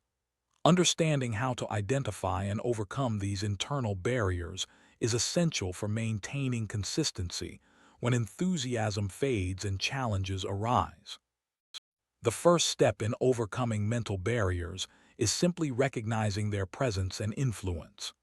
Many people mistakenly attribute their consistency struggles to external circumstances, lack of time, insufficient resources, or difficult conditions. While these factors certainly matter, internal psychological barriers often exert greater influence over your follow-through than external limitations. This recognition shifts your focus from circumstances you can't control to thought patterns you can influence. Rather than waiting for conditions to change, you begin addressing the mental obstacles that affect how you respond to whatever conditions exist. This internal focus creates greater agency and resilience, allowing you to maintain consistency even amid challenging external circumstances. Self-doubt represents perhaps the most common mental barrier to consistency. When you don't fully believe in your ability to succeed, your subconscious mind often creates patterns of self-sabotage that protect you from potential disappointment. Missing workouts, procrastinating on important projects, or failing to follow through on commitments becomes a form of psychological self-protection. If you don't really try, you can't really fail. Addressing this self-doubt begins with recognizing that confidence typically follows action rather than preceding it. Waiting to feel confident before taking consistent action creates a paradox where the confidence never develops because it requires evidence from action you're not yet taking. Breaking this cycle requires taking action despite self-doubt, which gradually builds the evidence base for growing confidence. This approach, acting your way into confidence rather than waiting to feel confident before acting, directly confronts the self-doubt barrier. Each small success, each consistent follow-through, accumulates as evidence that contradicts the doubtful narrative. Over time, this evidence transforms not just your behavior but your fundamental belief in your capability to maintain consistency. Perfectionism creates another powerful mental barrier by establishing standards so high that consistent action feels overwhelming. When you believe your efforts must be flawless to be worthwhile, you create conditions where starting feels daunting and continuing feels unsustainable. This perfectionism often manifests as all-or-nothing thinking. If you can't do something perfectly, you conclude it's not worth doing at all. Overcoming the perfectionism barrier requires embracing a progress over perfection mindset. This approach recognizes that consistent imperfect action produces far better results than inconsistent perfect efforts. A mediocre workout performed consistently over months creates better fitness than an occasional perfect session. Regular work on a project, even with flaws, completes the goal while waiting for perfect conditions ensures it never materializes. This shift involves developing greater comfort with good enough as a standard for daily action while maintaining high aspirations for long-term outcomes. The perfectionist mind initially resists this approach, perceiving it as settling for mediocrity. But experience eventually demonstrates that consistency itself creates excellence over time, even when individual efforts don't meet idealized standards. Fear of failure operates as a particularly insidious mental barrier to consistency. When failing feels threatening to your self-worth or identity, your subconscious mind generates avoidance patterns that prevent full commitment. Ironically, these protection mechanisms typically guarantee the very failure they're trying to prevent, creating a self-fulfilling prophecy where fear of failure causes the failure you fear. Addressing this barrier involves reframing failure itself, seeing it as feedback rather than final judgment. When you view failure as valuable information that refines your approach rather than as evidence of personal inadequacy, consistent action becomes less threatening. This perspective shift allows you to maintain consistency even when results don't meet initial expectations, as each apparent failure becomes simply another data point guiding your ongoing effort. This reframing extends to how you view the consistency process itself. Rather than seeing consistency as a pass-fail test of your character or discipline, you recognize it as a skill developed through practice. Just as you wouldn't expect to play perfect piano after one lesson, you don't expect perfect consistency immediately. You anticipate inconsistency during the learning phase, using these experiences as growth opportunities rather than evidence of fundamental inadequacy. Limiting beliefs about what's possible for someone like you create another common mental barrier. When you've absorbed messages suggesting that certain achievements aren't available to people with your background, characteristics, or circumstances, these beliefs create invisible boundaries around your consistency efforts. You might maintain consistency up to the edge of these perceived limitations, but unconsciously sabotage yourself when approaching these boundaries. Challenging these limiting beliefs requires deliberately seeking evidence that contradicts them. Finding examples of people with similar constraints who have achieved what you're pursuing provides powerful counters to these mental barriers. Even more effectively, creating personal evidence through small successes that push slightly beyond your perceived limitations gradually expands your sense of what's possible. This expansion doesn't happen through positive thinking alone, but through actual experience that contradicts limiting narratives.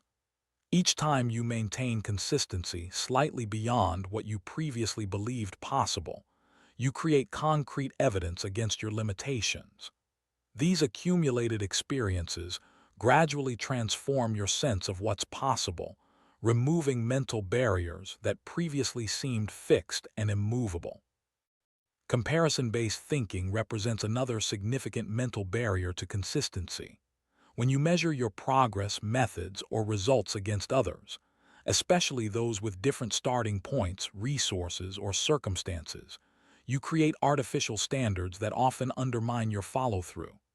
Excessive comparison typically generates either discouragement, "I'm so far behind," or complacency, "I'm doing better than most," neither of which supports optimal consistency. Overcoming this barrier involves developing a primarily self-referential measuring system. Rather than comparing your consistency to others, you track your progress relative to your previous patterns. Are you more consistent this month than last month? Are you maintaining commitments better this year than last year? This self-referenced approach provides meaningful feedback without the demotivating or distorting effects of social comparison. This doesn't mean ignoring useful information from others' experiences. Learning from those further along your path provides valuable insights, but the primary metric for success becomes your own improvement trajectory rather than how you stack up against others at any given moment. This shift creates a psychologically sustainable approach to consistency that operates independently of social comparison triggers. Expectation management plays a crucial role in addressing mental barriers to consistency. When you expect rapid, linear progress with constant positive feedback, normal plateaus and challenges inevitably feel like evidence of failure. This expectation mismatch creates discouragement that undermines continued consistency precisely when persistence would eventually break through temporary plateaus. Developing more accurate mental models of progress. Understanding that advancement typically follows an irregular, non-linear path, with periods of apparent stagnation, creates psychological preparation for the inevitable challenges. This realistic expectation framework allows you to maintain consistency through plateaus and setbacks, recognizing them as normal components of any significant achievement process, rather than signals to abandon your efforts. This expectation management extends to how quickly consistency itself should develop. Many people expect to establish perfect consistency immediately, then feel like failures when they inevitably miss days or fall short of their standards during the developmental phase. Understanding that consistency itself develops gradually through practice, with occasional lapses being normal during the learning process, creates a more sustainable psychological approach. Fear of success, while less commonly recognized than fear of failure, creates another subtle mental barrier to consistency. When achieving your goals would require identity changes, relationship adjustments, or stepping into unfamiliar territory, unconscious resistance often emerges to protect the status quo.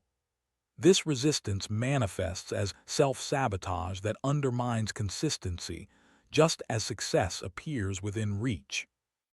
Addressing this barrier involves consciously exploring the potential downsides of achievement that might trigger subconscious resistance. Would success change how certain people relate to you? Would it require leaving familiar identity frameworks behind? Would it create expectations that feel overwhelming?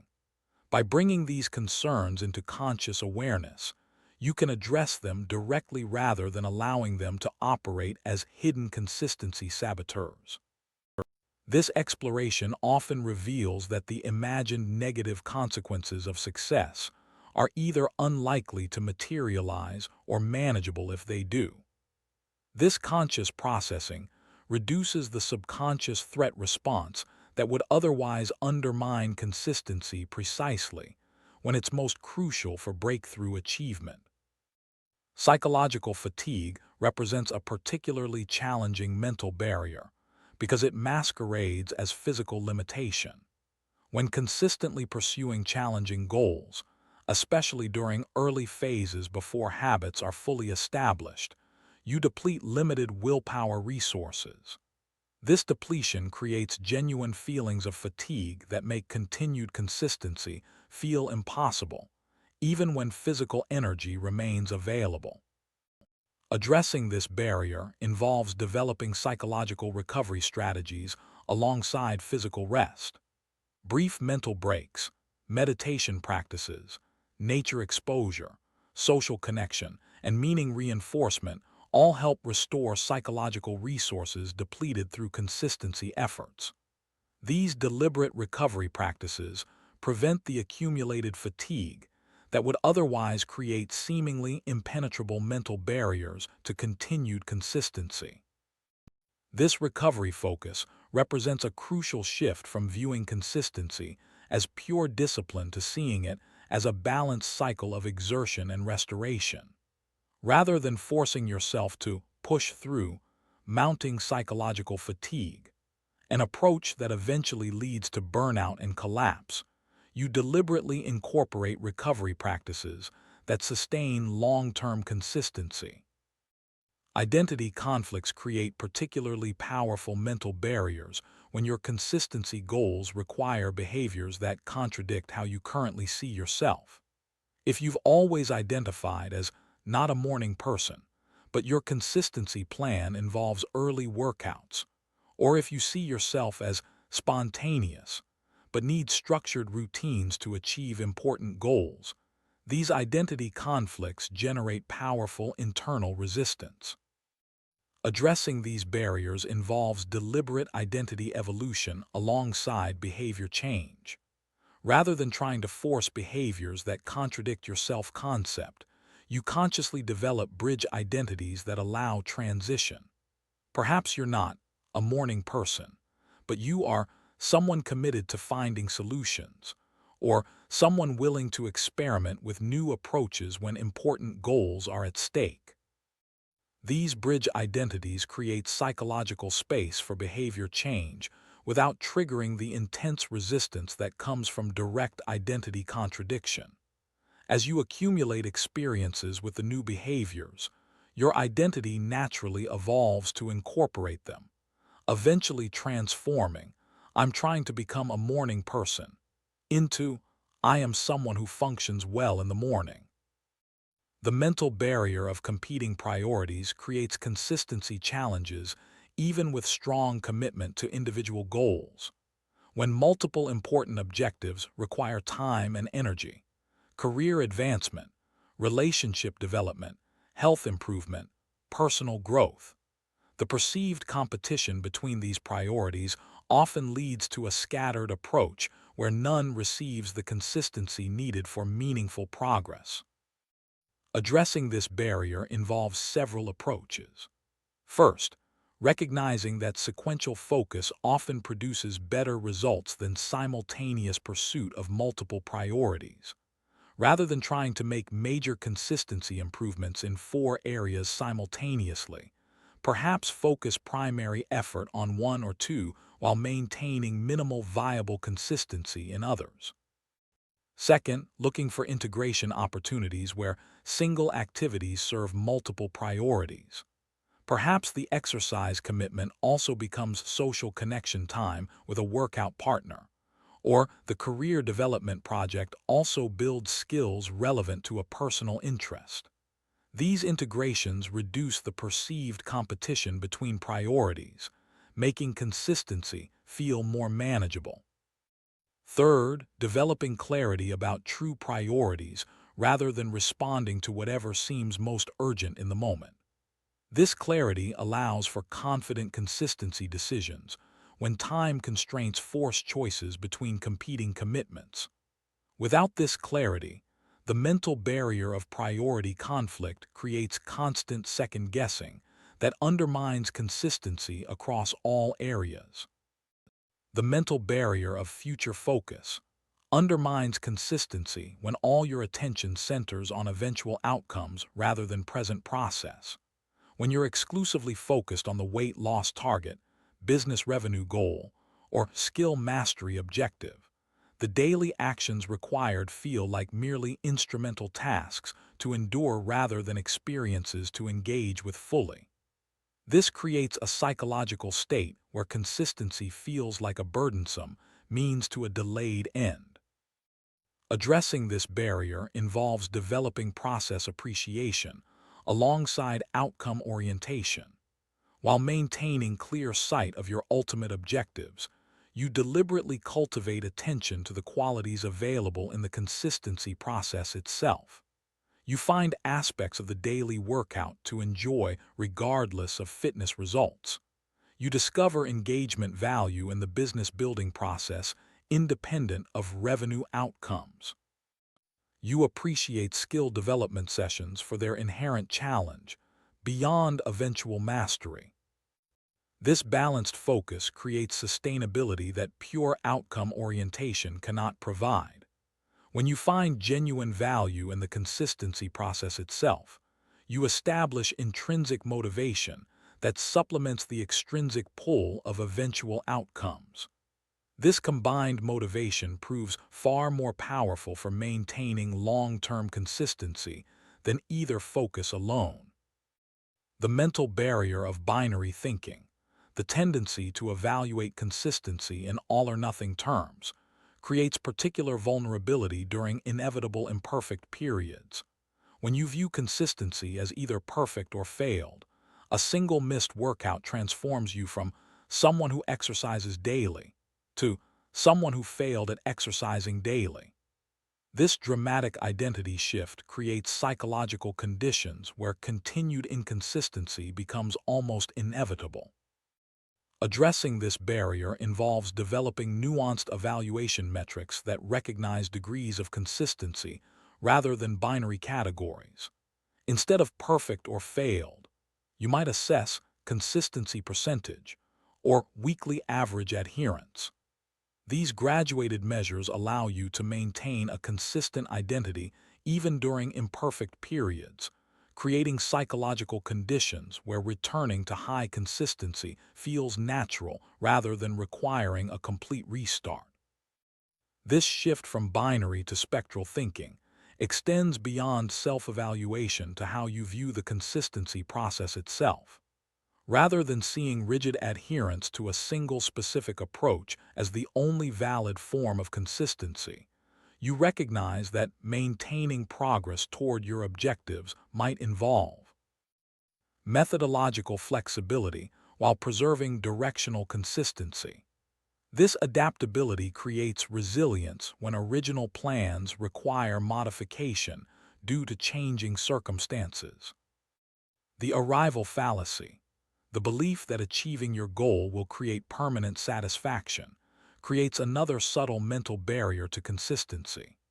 When you're pursuing goals primarily for the imagined emotional state they'll produce, the inevitable discovery that achievement creates only temporary satisfaction often leads to motivation collapse. You think, what's the point of all this consistency if achieving the goal doesn't create lasting fulfillment?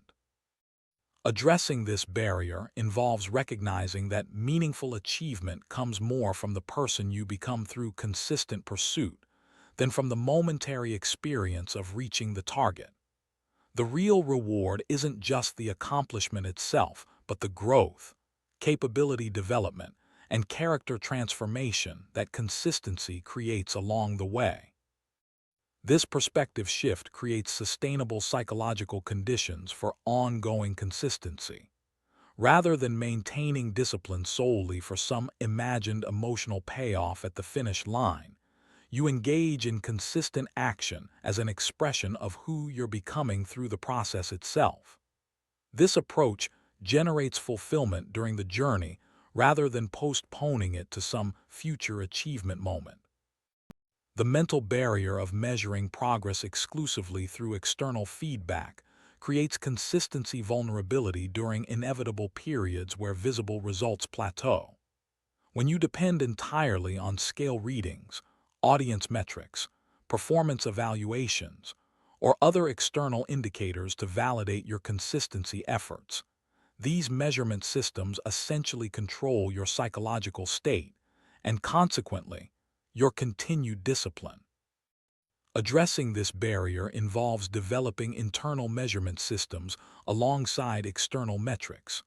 While maintaining appropriate attention to observable outcomes, you also track process adherence, effort quality, learning progression, and skill development, factors within your direct control that often continue advancing even when external results temporarily plateau.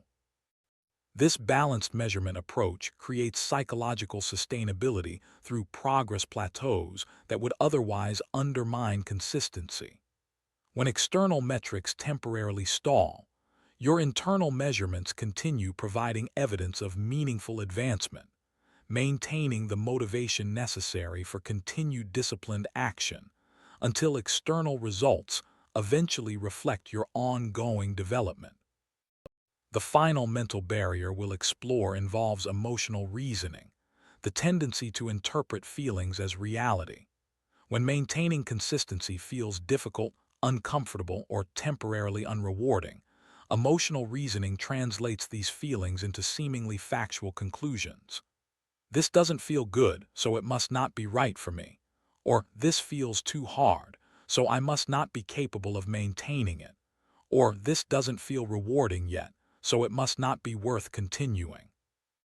Addressing this barrier involves developing the capacity to recognize feelings as temporary internal weather patterns rather than accurate reality assessments.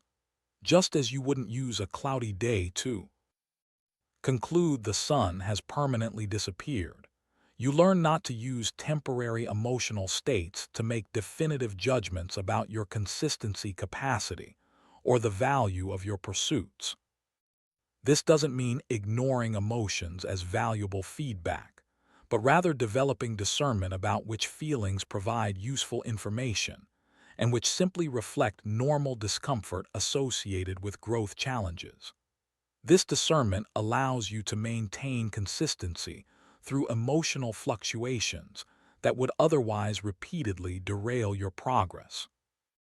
As you develop strategies for overcoming these mental barriers, remember that the process involves progressive skill building rather than immediate transformation. You'll likely continue encountering these obstacles periodically throughout your consistency journey. The difference is that with each encounter, your recognition becomes quicker and your response more effective, reducing these barriers from immovable roadblocks to manageable speed bumps. This progression creates a virtuous cycle where each mental barrier you successfully navigate strengthens your capacity to address future psychological obstacles. The consistency muscle develops not just through maintaining discipline when things feel easy, but through continuing disciplined action precisely when mental barriers make it feel difficult or even impossible. The ultimate achievement isn't eliminating mental barriers entirely. They're natural aspects of the human psychological landscape. Rather, the mastery comes in developing the capacity to maintain consistency despite their presence. Like a skilled sailor who can navigate successfully in various weather conditions rather than just on perfectly calm seas, you develop the ability to maintain your course regardless of your internal psychological weather. This capacity to recognize mental barriers without being controlled by them represents perhaps the most powerful consistency skill you can develop. It transforms you from someone whose discipline depends on favorable psychological conditions into someone who maintains consistency regardless of mental weather. This transformation makes your achievement virtually inevitable, as the primary obstacles to your success no longer determine your actions. By implementing the strategies we've explored, addressing self-doubt through action, embracing progress over perfectionism, reframing failure as feedback, challenging limiting beliefs with contrary evidence, developing self-referenced measurement, managing expectations realistically, exploring fear of success, incorporating psychological recovery, evolving identity deliberately, clarifying competing priorities, balancing process and outcome focus, replacing binary thinking with nuanced evaluation, recognizing the arrival fallacy, developing internal measurement systems, and addressing emotional reasoning. You develop comprehensive mental barrier management that sustains consistency through challenges that derail most people. This psychological infrastructure, more than any technique or system, ultimately determines whether your consistency translates initial motivation into exceptional long-term achievement. Building it requires deliberate practice and patient development, but the resulting capacity creates unshakable consistency that operates independently of fluctuating psychological conditions, the true foundation for extraordinary results in any area of life. Dealing with setbacks and staying on track. Setbacks are inevitable in any meaningful pursuit. No matter how well you plan, how strong your commitment, or how effective your systems, you will encounter obstacles, experience failures, and face periods where maintaining consistency feels extraordinarily difficult. Your response to these moments largely determines whether setbacks become temporary blips in your progress or the beginning of complete derailment. The first principle of effective setback management involves expecting and normalizing these challenges rather than being surprised or demoralized by them. When you anticipate that setbacks will occur as a natural part of any significant journey, you're psychologically prepared when they arrive. Rather than interpreting obstacles as signs that something is fundamentally wrong with your approach or capabilities, you recognize them as normal features of the achievement landscape. This anticipatory mindset prevents the shock and discouragement that often accompany unexpected setbacks.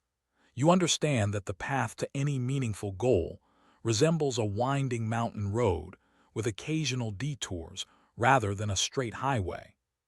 This realistic expectation creates psychological resilience that sustains momentum through the inevitable difficult stretches where less prepared individuals abandon their pursuits. The way you interpret setbacks fundamentally shapes your response to them. When you view obstacles through a fixed mindset lens, seeing them as evidence of inherent limitations or permanent conditions, these interpretations naturally generate discouragement that undermines continued effort. I missed 3 workouts. I guess I'm just not disciplined enough for this. Or, my business idea didn't work as planned. I'm not cut out to be an entrepreneur, exemplify these limiting interpretations. By contrast, a growth mindset interprets the same situations as temporary challenges that provide valuable learning rather than definitive judgments about your capabilities. I missed workouts because I didn't anticipate how travel would affect my routine. Next time I'll develop a specific travel plan. Or, this approach didn't generate the customer response I expected. I need to refine my offering based on this feedback. Illustrate interpretations that maintain momentum through setbacks. This interpretive skill, framing challenges as learning opportunities rather than terminal failures, creates psychological conditions where setbacks strengthen rather than weaken your resolve. The same external circumstance can either end your consistency journey or advance it, depending primarily on your interpretive framework. The speed of your response to consistency breaks plays a crucial role in maintaining overall momentum.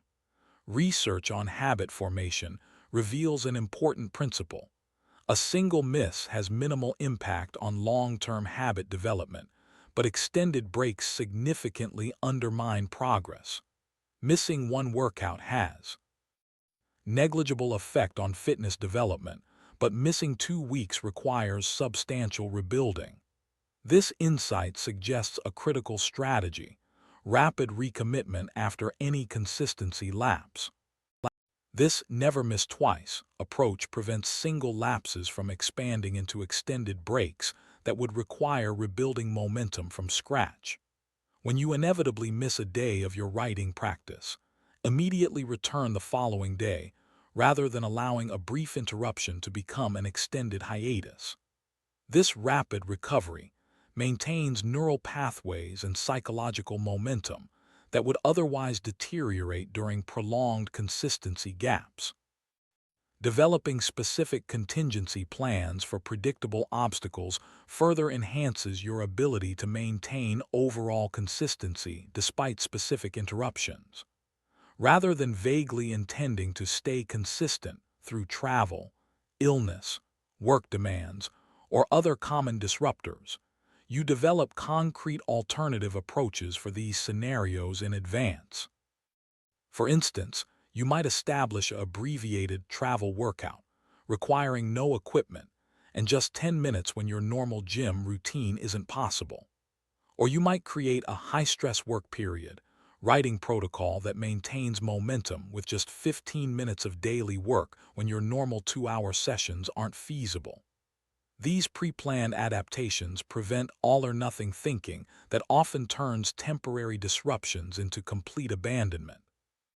Strategic consistency tracking creates another powerful system for maintaining momentum through challenges. When you monitor your consistency visually, perhaps through calendar marking, app tracking, or other recording methods. You create both accountability and motivation that help overcome temporary resistance. The desire to maintain an unbroken tracking record often provides the additional push needed to continue despite fatigue, distractions, or low motivation. This tracking becomes particularly valuable during setback recovery. Seeing the overall pattern of consistency with only occasional interruptions provides perspective that counteracts the tendency to overemphasize recent lapses. A single missed day appears as just a small blip in an otherwise consistent record rather than a catastrophic failure that defines your entire effort. The practice of self-compassion, treating yourself with the same kindness and understanding you would offer a good friend facing similar challenges, plays a crucial role in effective setback response. Many people respond to consistency lapses with harsh self-criticism, creating emotional distress that makes recommitment more difficult. "I'm so weak and undisciplined," or "I always fail eventually," represent the self-talk that often follows setbacks.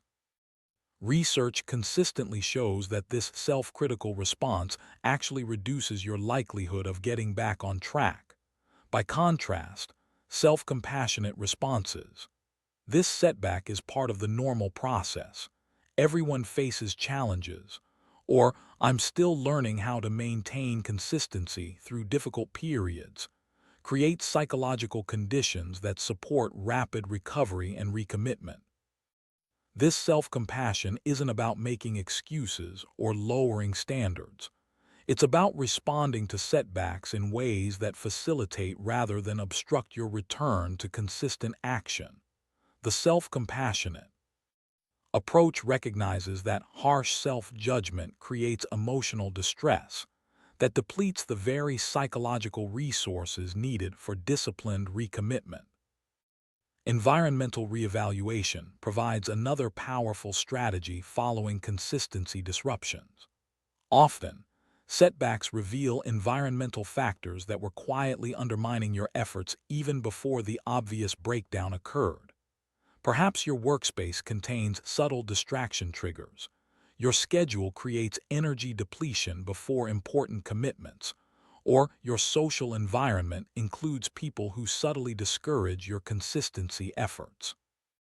Using setbacks as catalysts for environmental reassessment allows you to identify and address these underlying factors rather than simply trying to force consistency through willpower alone.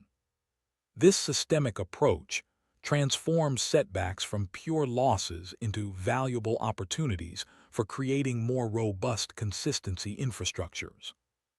For instance, if social media distractions repeatedly undermine your focus, a setback might prompt installing website blockers rather than just trying to resist temptation through willpower. If evening workouts consistently get canceled due to fatigue, a setback might trigger reevaluating your schedule to include morning sessions instead. These environmental adjustments create conditions where consistency requires less ongoing mental effort. The strategy of partial recommitment provides another effective approach for maintaining momentum through periods where full consistency feels impossible.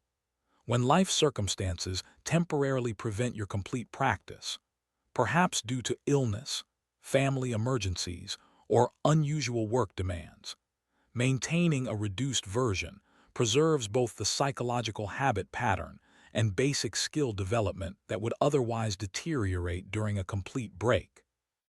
This might mean reducing a 60-minute workout to 10 minutes, simplifying a complex creative practice to its most basic elements, or scaling back ambitious business development goals to maintenance-level activities. These partial commitments maintain the essential consistency thread, even when full implementation isn't temporarily possible, creating a foundation for rapid return to complete practice when circumstances allow. The concept of the minimum viable consistency, MVC, formalizes this approach by predetermining the absolute baseline version of your practice that you'll maintain even during extremely challenging periods. This MVC isn't your target or even your acceptable standard. It's the emergency level practice you commit to maintaining when everything else is falling apart. By establishing this floor in advance, you prevent the all-or-nothing thinking that often turns temporary scaling back into complete abandonment.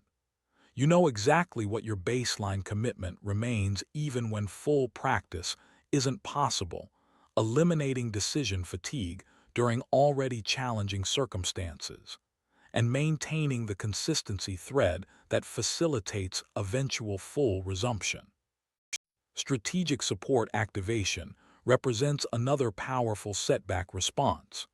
Many people attempt to handle consistency challenges entirely alone, viewing outside assistance as somehow diminishing the authenticity of their achievement. This isolationist approach significantly reduces recovery probability compared to deliberately activating support systems during difficult periods. This support might involve accountability partnerships where someone else temporarily tracks your consistency.